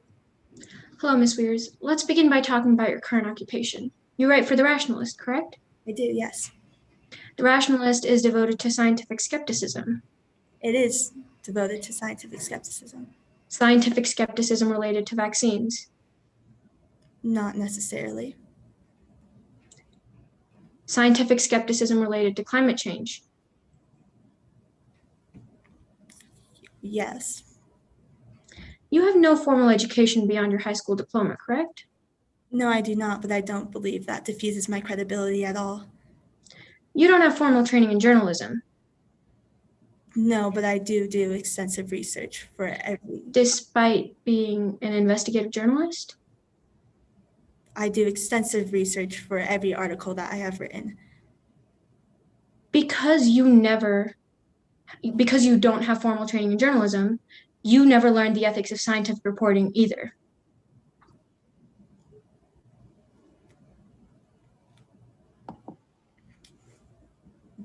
Objection, Your Honor. Ambiguous question.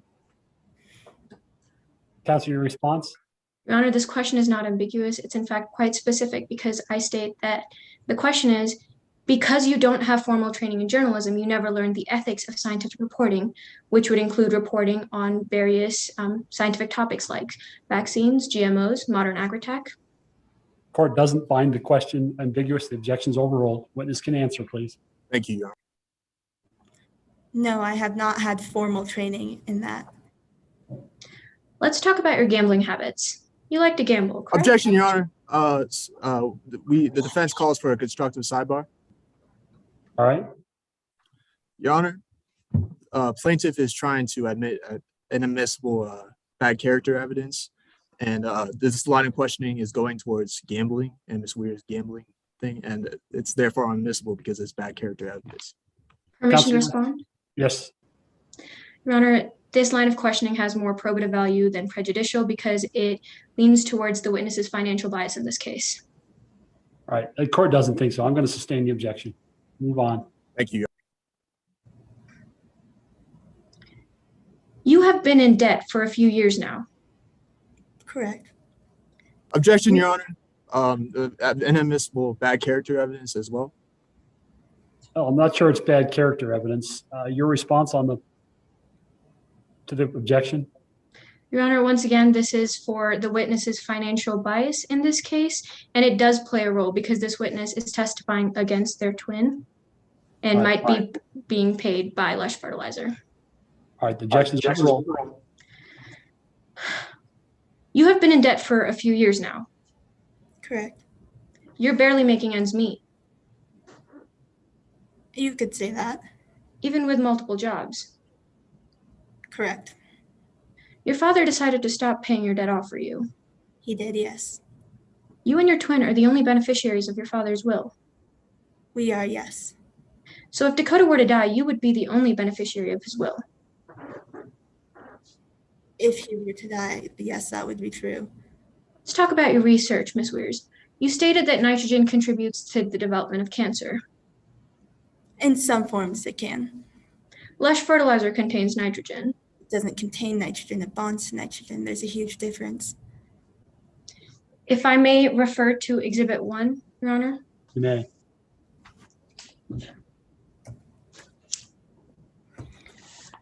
Please listen as I read along to the active ingredients list on the Lush Fertilizer label. Drufo, nitrogen, phosphorus, potassium, calcium, iron. You testified that Lush Fertilizer doesn't contain nitrogen? I stick by my statement. It bonds to nitrogen.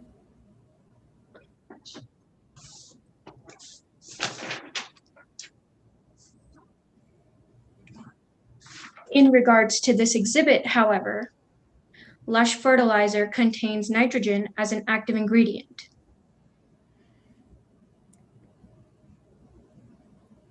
Yeah. Therefore, Lush Fertilizer could contribute to the development of cancer because it contains nitrogen. Nitrogen is only carcinogenic in certain forms. Doesn't mean it's necessarily carcinogenic in Drufo. That hasn't been proven. Nitrogen is not in Drufo. I'm simply asking whether Lush Fertilizer, because it contains nitrogen, whether it could contribute to the development of cancer. That can always be speculated. There's probably never going to be a chemical fertilizer that's truly safe, correct? I'd assume so. I don't know. I cannot speak on that. So Lush Fertilizer can't be truly safe. There's always... Objection, Your Honor. This is speculation. Your response, counsel. Your Honor, this goes along with the previous line of questioning where the witness states in their affidavit that there's probably never going to be a chemical fertilizer that is truly safe. May I respond, Your Honor? You may. Even if it is in the affidavit, it doesn't mean that's admissible into evidence. Well, if it's within the objection's overruled. If it's within the witness's knowledge, the witness is directed to answer the question. Thank you, Your Honor. Do you want me to re-ask the question, Ms. Weirs? Yes, please. Because there is never going to be a chemical fertilizer that is truly safe, Lush's fertilizer can't be truly safe. I believe you answered your own question there, yes. There is no conclusive evidence that you can provide that disproves Drufo's connection to non-Hodgkin's lymphoma. I'm sorry, could you repeat the question? There is no conclusive evidence that you can provide that disproves Drufo's connection to non-Hodgkin's lymphoma. There's no conclusive evidence that can prove that Drufo causes non-Hodgkin's lymphoma. Thank you. No further questions, Your Honor. All right, redirect. May I proceed, Your Honor? You may. Ms. Weirs, you were asked a number of questions about nitrogen in Lush Fertilizer's product. Does Drufo contain nitrogen? No, Drufo itself does not contain nitrogen. It simply bonds to nitrogen in the atmosphere. And Objection, Your Honor. What's your objection? On cross, we were able to say that Lush fertilizer contains nitrogen. This witness is going against their own testimony. If I may respond. You may. I asked about Drufel. I didn't ask about Lush fertilizer. I asked about Drufel.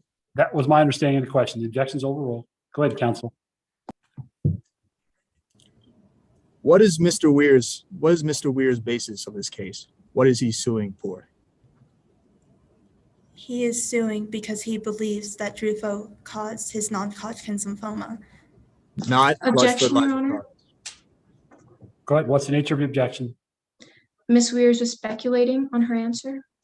It's not speculation, Your Honor. She was in the courtroom before. All right. Well, if the question is based on prior testimony, overruled. Would you like me to repeat the question, Ms. Weirs? Yes, please. What is Mr. Weirs suing for? Mr. Weirs is suing because he believes Drufel was the primary cause of his non-Hodgkin's lymphoma diagnosis. Not nitrogen. Non-nitrogen. No further questions, Your Honor. Any recross? No, Your Honor. All right. I think we're done with this witness. Witness can step down. If the defense will call their third and last witness for us, please.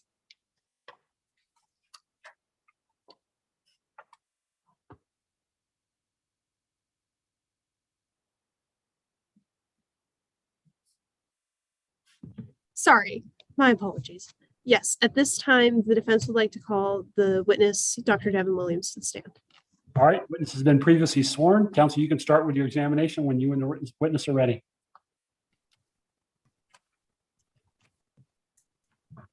Good evening, Dr. Williams. Could you please state your names? Oh, My apologies. Good evening.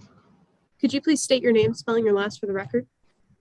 My name is Dr. Devin Williams. Williams spelled Williams. How are you employed, Dr. Williams? I'm currently the head of the toxicology, or I'm the head toxicologist of the R&D department of Lush Fertilizers. Could you explain to the jury what toxicology is? Toxicology is the study of foreign chemicals and substances and how they enter the body and interact with its systems and harm them. Permission for opposing counsel as well as Your Honor and the witness to refer to Exhibit 9.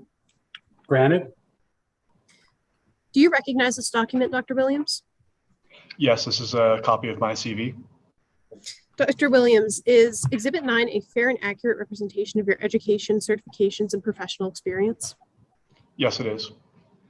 At this time, the defense would like to ask for Exhibit 9 to be admitted into evidence. Any objection by the plaintiff? Yes, Your Honor. I don't believe entire foundation has been laid for this exhibit. Counsel, your response? Your Honor, this document is the witness's CV. I can lay a further foundation if you'd like. However, we're about to go through the information that is contained within this document. All right. I think there's been adequate foundation. It's admitted over the objection of the other side.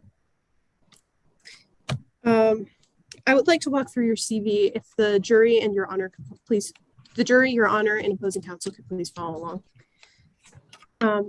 Starting with the top of your CV, can you please briefly describe your educational background? Yes, I got my bachelor's in toxicology from the University of Utah, and then I moved on getting my master's and my PhD from CSU. You mentioned that you currently work as the Director of Toxicology Research and Development at Lush. How long have you held that position? About 10 years now.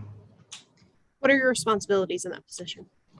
As the head toxicologist of the R&D department, I will oversee studies regarding toxicology and the effects of our chemicals, as well as help secure grants or help establish procedure for these studies. I see here that you hold a position at both the University of New Mexico and at Colorado State University. Can you tell us about those positions? Yes, at the University of New Mexico, I'm currently an assistant professor of forensic toxicology, and at Colorado State University, I am a visiting associate professor of toxicology. Are any of the courses you currently teach relevant to your testimony today? Yes, TOX T13, or Toxicology of Environmental and Occupational Chemicals. Could you please describe that course? Yes, so that is a course where we, as it said in the title, apply toxicological principles in order to study the effects of environmental and occupational chemicals, such as fertilizers, herbicides, and pesticides. Excluding your position at Lush Fertilizer, could you please briefly summarize your occupational history for us? Yes, I was briefly a chief medical examiner toxicologist, and after I have gone on to become, say, my positions within universities as an assistant professor, and I am now employed by Lush Fertilizers. What types of certifications do you currently hold? I currently have clinical and forensic toxicological certifications, as well as a bioanalytical laboratory director certification. Could you please explain the difference between clinical and forensic toxicology? Yes, clinical toxicology, you have a living person and you analyze the substances within their body in order to determine if they are the cause of a problem they're having, a medical issue they're having. Whereas in forensic toxicology, you have a person who's passed away and you analyze the system, or you analyze the substances present within their system and their amounts or trace amounts in order to determine how much was in their body when they died and if that is a contributing factor. Have you published any peer-reviewed articles in your field? Yes, I have. Your Honor, at this time, the defense would offer Dr. Devin Williams as an expert in clinical and forensic toxicology. Any voir dire or objection by the plaintiff? No, Your Honor. All right, the court will accept the witness as an expert in forensic toxicology, or in toxicology generally. Go ahead, counsel. Thank you, Your Honor. Dr. Williams, could you please describe what DRUFO is? DRUFO is the chemical bonding agent used by Lush Fertilizers. It is added to the fertilizer where upon the fertilizer's use, it will absorb free nitrogen within the environment so that it does not run off and cause, say, an algal bloom or get into somebody's system and cause cancer. Do you work with Lush Fertilizer products containing DRUFO? Yes, I do. For how long have you worked with these products? Roughly my entire time at Lush Fertilizers. Have you written any studies concerning DRUFO? I personally have not written any studies concerning DRUFO. However, as the head toxicologist of the R&D department, I'm incredibly involved with every single study that comes out of this department. So while I have not personally penned any studies, I'm incredibly familiar with every single study that comes out of our department. So it's safe to say that you're knowledgeable about DRUFO? Yes, it is. Dr. Williams, have you reached any conclusions regarding whether DRUFO causes non-Hodgkin's lymphoma? Yes, I have. What did you rely on to reach these conclusions?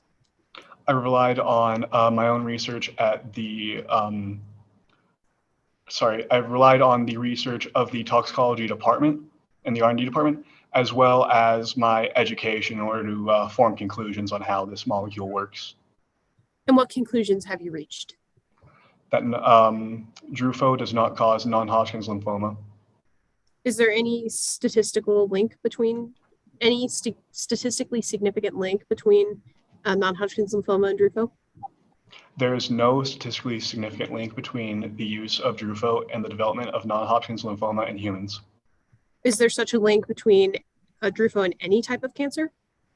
No, there is not. And in fact, what we found within our lab and our studies is that we see a weaker correlation between DRUFO use in cancer than many other fertilizer products that are on the market that have been deemed safe. Why is it the case that DRUFO isn't cancer causing? DRUFO isn't cancer causing because of the way the molecule works. So when the DRUFO bonds to the free nitrogen within the environment, that nitrogen is now completely bonded to the DRUFO and unable to escape from the DRUFO molecule and enter and interact with somebody's body systems or with, say, a lake to cause an algal bloom. To touch on a topic previously brought up by the plaintiff, is there any evidence, if there's no evidence that DRUFO is harmful to humans, why is it banned in the EU? So the EU has a rule where any substance that does contain nitrogen will be banned under the cause that it is carcinogenic, even if the form of nitrogen within that substance is not carcinogenic. Have you analyzed the work, or were you in the courtroom when Dr. Casey Rogers testified today? Yes, I was. Have you reached any conclusions regarding his research? Yes, I have. It's very misguided at best and misinformation at worst. Why do you find this research to be unreliable? The first and biggest reason for this is that his study, where he claimed to have found that Drufo was carcinogenic within humans, is not peer-reviewed, and within the scientific community, really, the biggest red flag that a study can have is that it is not peer-reviewed. That really harms the credibility of this paper. Additionally, he used very poor procedure and Objection. This isn't in the scope of an expert testimony because he isn't an expert in research analysis. Counsel, your response? Your Honor, it's a reasonable ask of this witness to say that he would be knowledgeable in the design and construction of studies because he's worked as a research scientist for several decades, as well as having, I believe, 6 peer-reviewed studies already published. So therefore, he is qualified to testify on this simply as his occupation as being a research scientist. Court's going to overrule the objection. Go ahead, counsel, you can proceed. Continuing on, what was other than the study not being peer-reviewed, what makes Dr. Casey Rogers' study unreliable? The second reason that his study is very unreliable is because he used an incredibly flawed procedure where, yes, his group that was exposed to Drufo did develop non-Hodgkin's lymphoma. However, they were also exposed to an entire myriad of other chemicals that weren't tested for or weren't factored for. So it is impossible to say with confidence that it is the Drufo that caused his study subjects to develop non-Hodgkin's lymphoma. To close out this testimony, are you being paid for being here in court today? I'm not being paid for my appearance in court. Does your paycheck stand to change based on your appearance in court today? My paycheck will not go up or down corresponding to how this case is decided. And to clarify your testimony, did Drufo cause Dakota Weir's non-Hodgkin's lymphoma? No, it did not. Thank you, Your Honor. No further questions. Thank you, counsel. Cross? I stand. Yes, Your Honor. Dr. Williams, let's begin with your expertise. You know if a substance will harm the average human? Yes, I do. You would know how to neutralize that harm. Yes, yes, I do. You predict broader outcomes that may result from data? That is what I do, yes. Part of what I do. You didn't predict any broader outcomes related to Lush fertilizer? No, I did not. Or Drufo? No, I did not. Lush doesn't bake its products? No, it does not. As I believe was said earlier, there's no need to. Baking their products would neutralize the cancer risks? Yes, it would, but as I just said, there's no need to bake Drufo. Lush didn't neutralize the cancer risks by baking the product? We didn't. Objection, Your Honor. Asked and answered. Counsel, your response? Your Honor, these are 2 separate questions. One is asking if their products, if baking, would neutralize the cancer risk. And the second is Lush specifically didn't neutralize those cancer risks. All right, overall, witness can answer. May you repeat the question, please? Yes. Lush didn't neutralize cancer risk by baking the product. No, we didn't. We determined that that would be a waste of money since we found that there was no cancer risk within its products already. Let's talk more about your occupation. You led the toxicology labs at Lush. That is correct. After 50% of the original Drufo development team had left the company? That is correct, yes. You were hired as a technician because this turnover was affecting the testing timelines. Yes. You needed to keep the fertilizer development cost effective? Yes, we did. We needed to ensure that we could get new products in the market effectively. That is a yes, that you needed to keep the fertilizer development cost effective. Yes, it is. Let's move on to what you know about Drufo. Drufo is banned in Europe. Yes, it is. Lush could have fought this decision. We actually are currently fighting it. We have submitted an appeal to the EU. But they didn't fight the previous decision. What previous decision? This decision that was currently been made that it is banned. Oh, I just said that we have submitted an appeal to the EU. You are testifying that you have already submitted the appeal? May I clarify? Yes. We are working on putting together an appeal in order to submit to the EU. And they have not submitted that appeal yet. We have not yet. And therefore it is still banned. It is still banned, yes. They didn't fight that ban because they didn't have enough resources.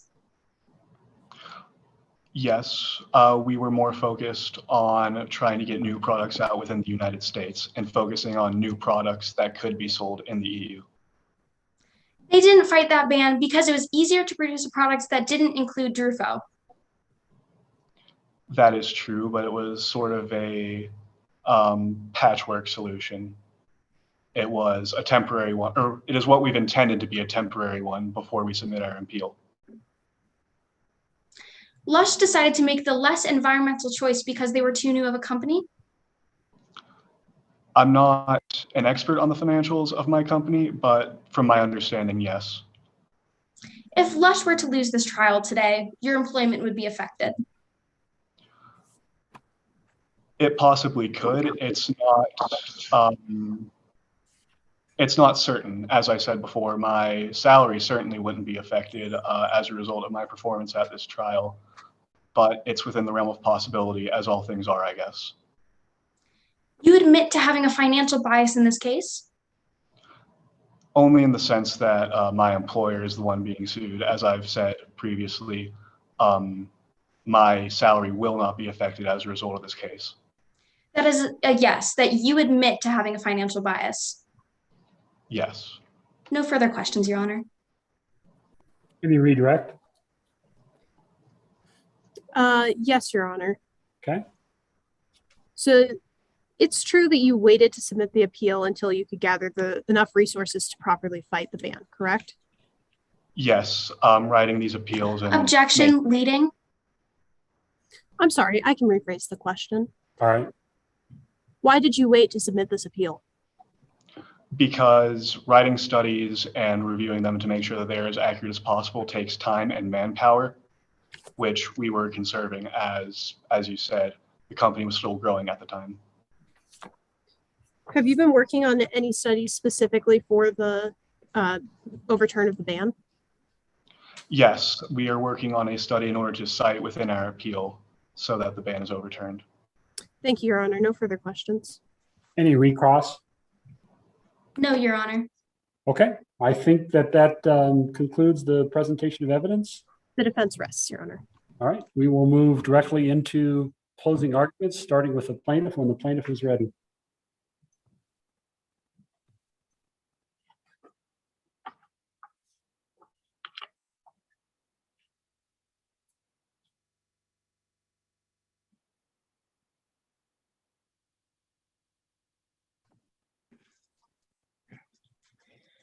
It is astonishing what Lush has done in the name of saving costs.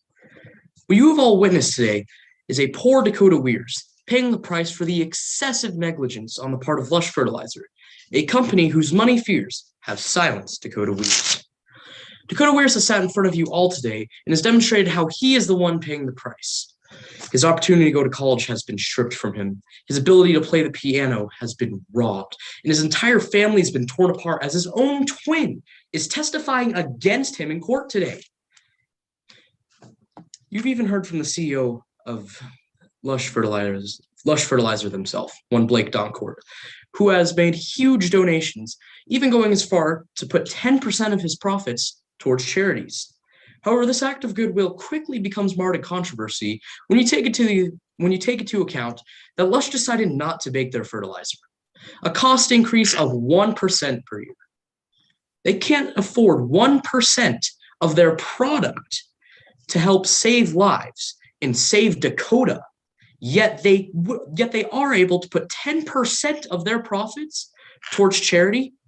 It's because they want to make their public image look better. We've even heard from Carson Durst, who has testified to the shady business acts of Lush, how her research has been ignored, frankly, by higher-ups simply because they wanted to fit the mold that Lush was creating. Dr. Casey Rogers' own studies have proved that individuals exposed to Drufo on a regular basis, such as in Dakota's case, were 10 times more likely to contract non-Hodgkin's lymphoma. Many may call out his case, saying that he compared apples to oranges. However, even a 7th grader knows about control groups, something that Casey Rogers, having a PhD, would most certainly be aware of. On the defense, you've heard from Skylar Weirs, who has testified that Lush is not to blame. Yet, their history does not bode well. If you look at Skylar's previous articles, she has written for stuff such as Flat Earth, anti-vax communities, and chemtrail conspiracies. Dakota even states that she would write anything for the right price, a price that she needed due to March Madness gambling debts. Dakota Weirs has had his life derailed and frankly stolen from him. The only thing that brought him happiness following the passing of his grandfather was playing the piano. He got so good at it that he was offered a full ride scholarship. However, due to Lush not wanting to ruin their public image, not wanting to spend the extra few dollars, that's all been taken from him.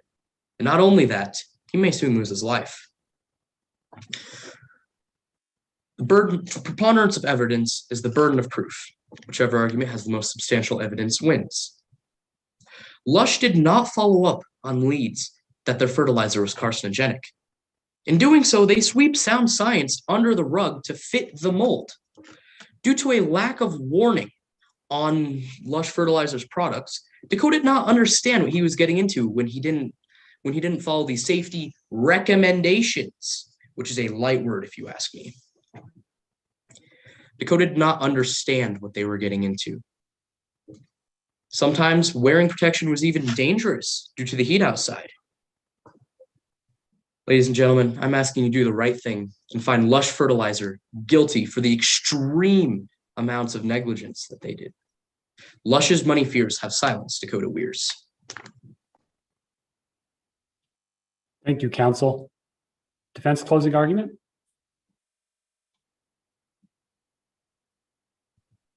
Yes, Your Honor. May I proceed?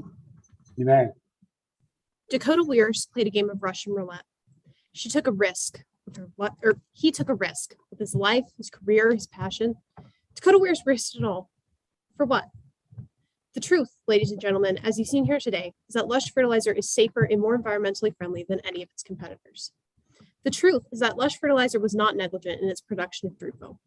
And the truth is that the plaintiff gambled with his life when he disregarded countless warnings to wear protective clothing and face coverings while working as a landscape technician. When the plaintiff got sick from one of the many chemicals he was exposed to, he reached for the easiest company to sue, my client, Lush Fertilizer. Members of the jury, you should have before you a set of jury instructions that serve to guide your decisions during deliberation. I'd like you to turn your attention to instruction number 2. This instruction states that for the plaintiff to prevail in his negligence claim, he must prove 4 elements to you by the preponderance of the evidence.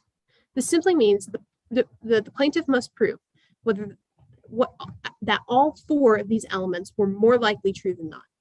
The plaintiff has failed to meet this burden for 2 reasons.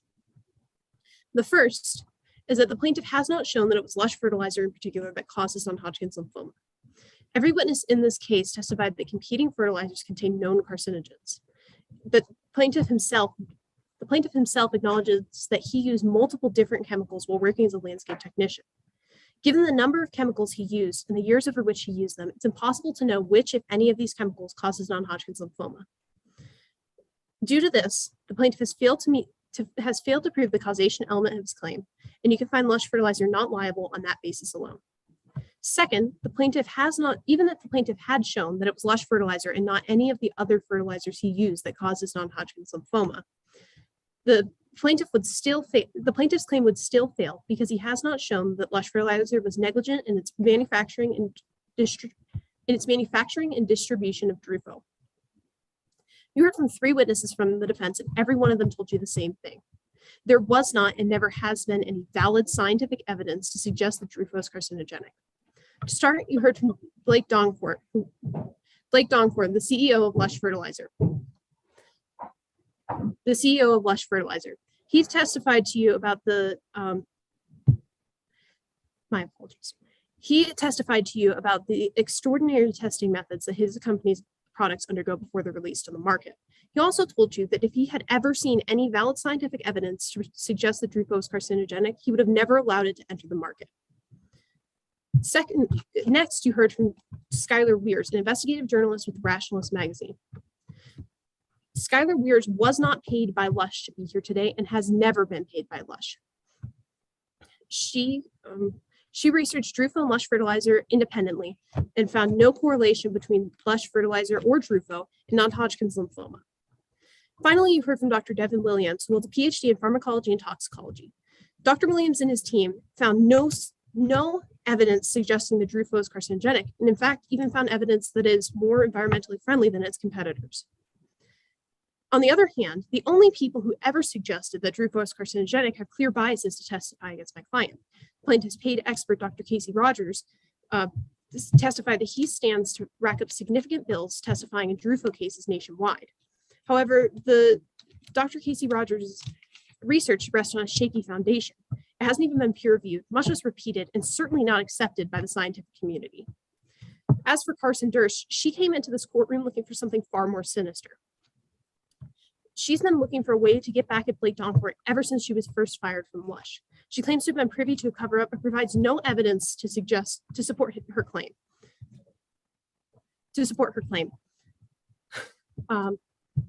She provides no evidence to support her claim. Most importantly, she acknowledges that neither she nor Lush Fertilizer ever found any evidence suggesting that Drufo is carcinogenic to humans.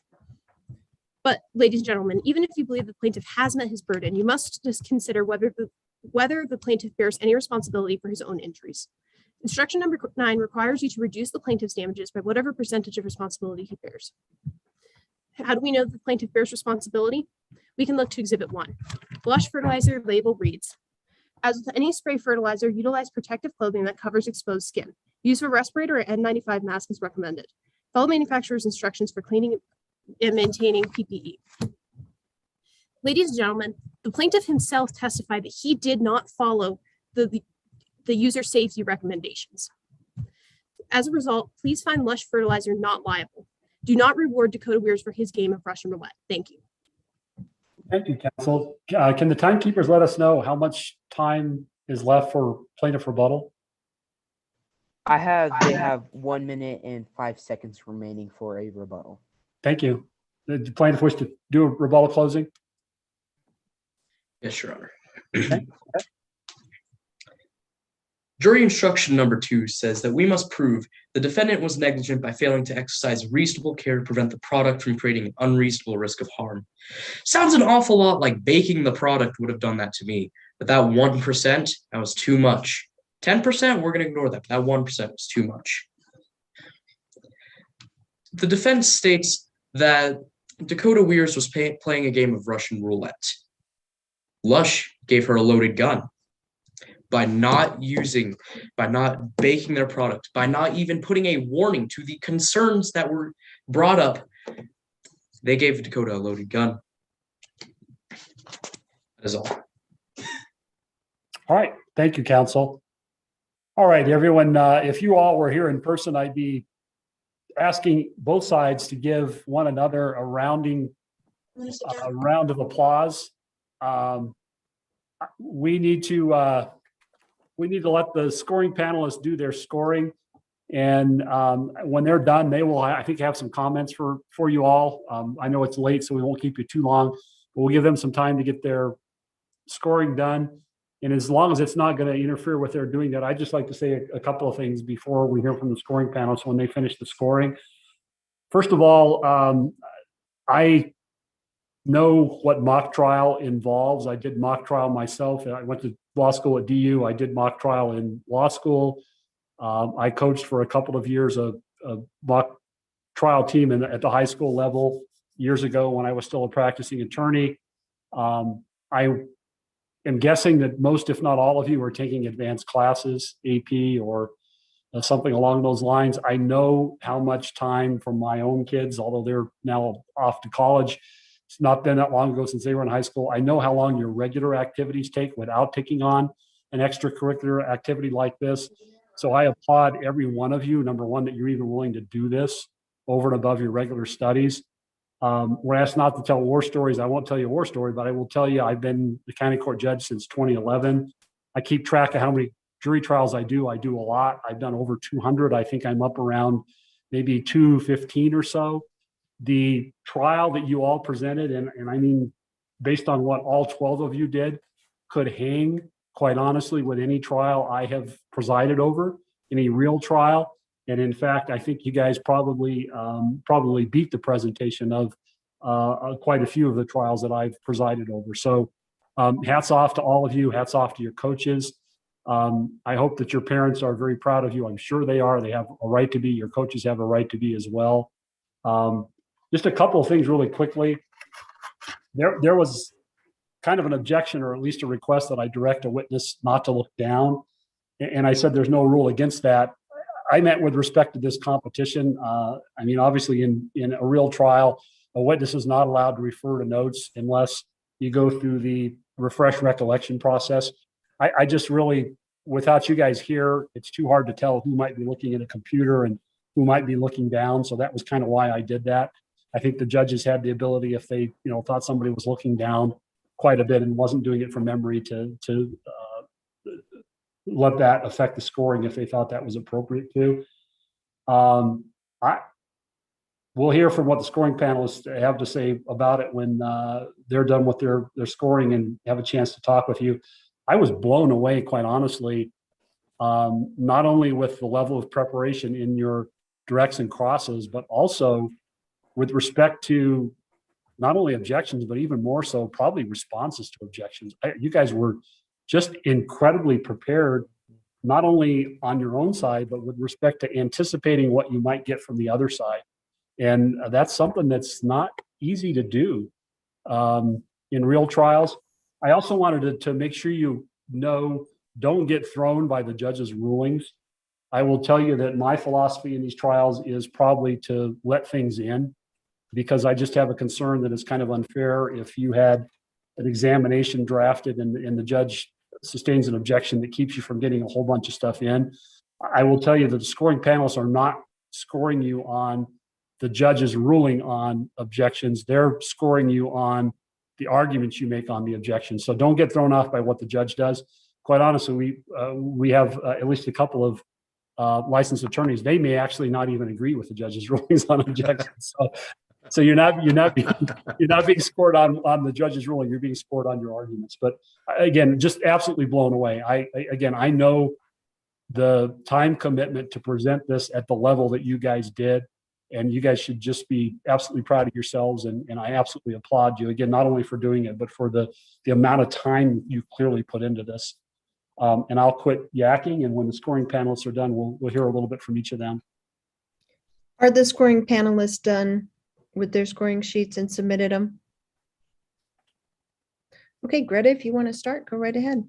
Yeah, so I was a trial lawyer in New York in the Manhattan DA's office for 5 years before I went into other things. And I was so impressed with you guys. I also was on mock trial when I was in high school, and I was blown away, just like Judge Bowling. It was just, you guys were so impressive, so professional, very prepared. I thought you handled objections and responses better than many, many lawyers that I've seen in some of the best courtrooms in the country. So I'm really impressed with you guys. I think that you have great futures ahead. And I agree with everything that Judge Bowling said about, having this extra thing on your plate when you obviously are very successful students and taking on really hard classes. And I just encourage you to continue it because every one of you was really impressive and inspiring to me. So it was really great. I enjoyed it. It's a Friday night and everyone wants to go home, but I loved all of it. It was really great. It seemed like you were real witnesses. The witnesses seemed like real witnesses. And it was great, all of you. So thank you so much for all of your hard work. Mr. Nelson, you want to go next? Sure. Thank you. Thank you so much. Hey, great job, everybody. I've been a trial attorney in the Denver County courts for 32 years. I've done hundreds of trials and lots of cases. And I was not a mock trial, but I was a NFL forensic debater in high school. So some of you just fantastic job, coaches. You really, I think everything that the other folks have said, I agree with. I do have some couple of comments. I may not get the names right because I was just kind of going through the flow. The first comment is the defense opening. That was it Evelyn? Is that getting her name right? Is she there? I'm not certain if I see her, but Evelyn is here. She can hear it. Okay. Evelyn, I was blown away by your opening. You did a very, very good job getting down who your witnesses were. I thought you did a really good job in that. In fact, I think you did a couple of things. I was really impressed with you. I thought you did a really good job in your work. So thank you so much for doing it. Because again, I got lost in the case. It felt really real to me towards the end. So I didn't realize it was a bunch of high school students. So I think you did a really good job.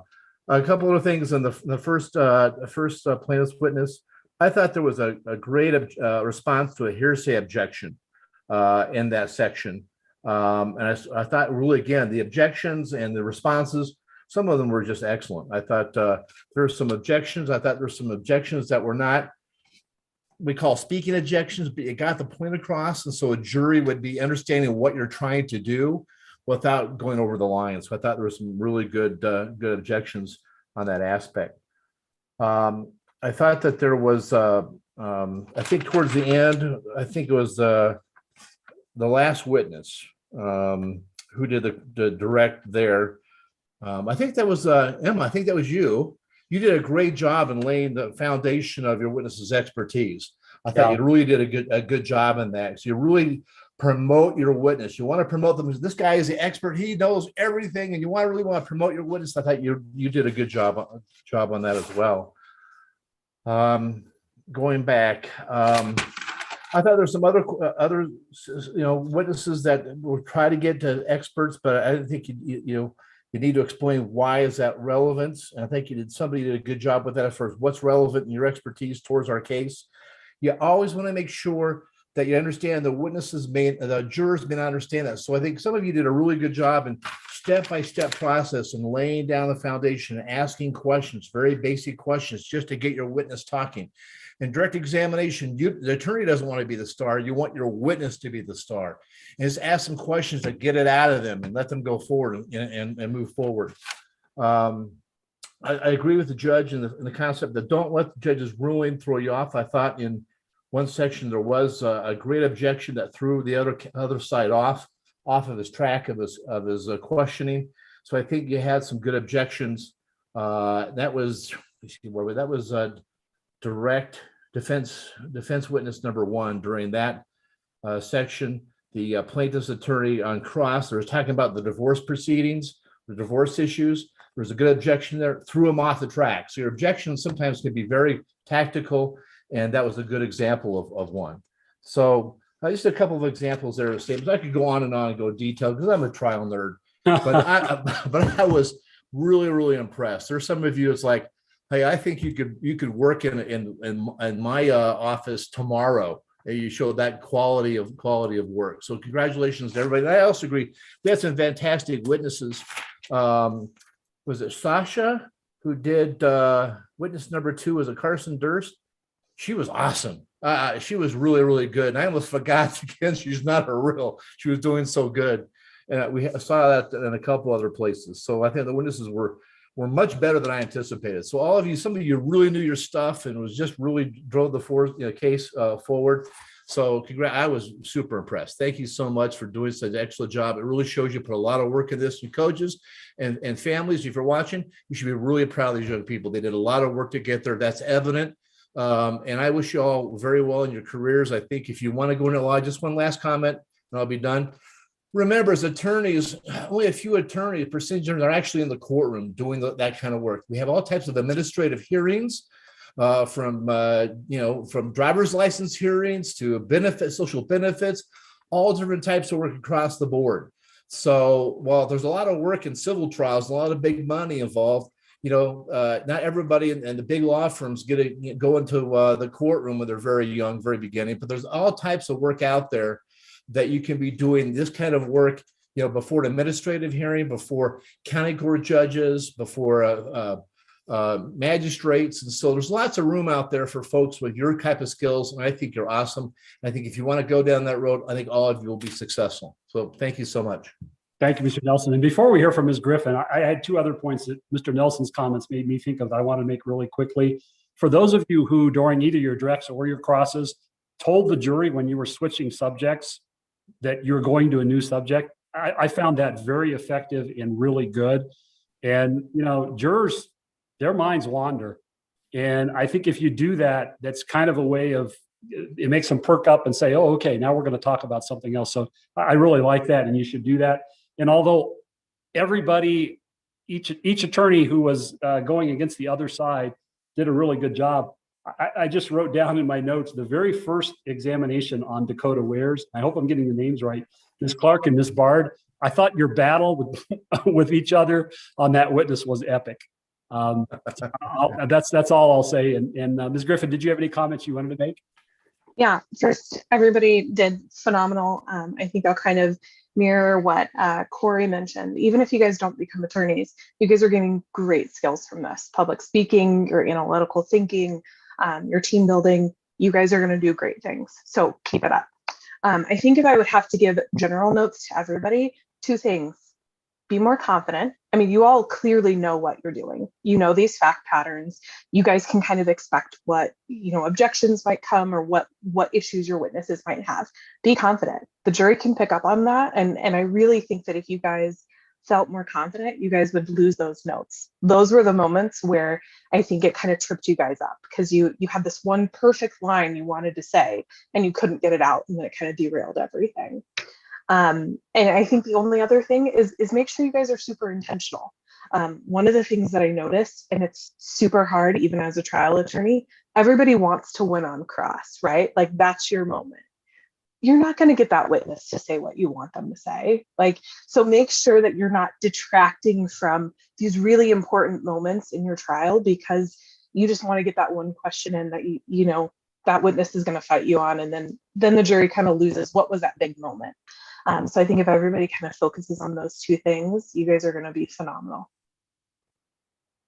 All right. Thank you, everybody. I want to echo everyone. It's a real pleasure to do this. And I think the scoring panelists would agree with me on that, just to see you guys are the future of our country. And it gives me hope and optimism when I often don't have that when I watch the evening news to see you guys and just what bright, intelligent people you are. So thank you for letting us be a part of this, and good luck the rest of the way. Bye, everyone. Thank you guys so much for your feedback. Thank you so much. Thank you. Can I be allowed to say something really quickly? Sure. Oh, they're on. Never mind. No, go ahead. They were a great competition, but they all left. No one's here to see it. Oh, they were all out of here. I'm still here for playing it so I can spread the message. Oh, yes. Tell them that they were amazing to compete against, and we loved going against them. Like the judge said, it was so epic to compete against her when we did that battle over Dakota. Like I felt my heart pounding. That was so much fun. Yeah, I was did really great. witnessing you guys, both my team and team battling was very entertaining, and you guys also did a very good job.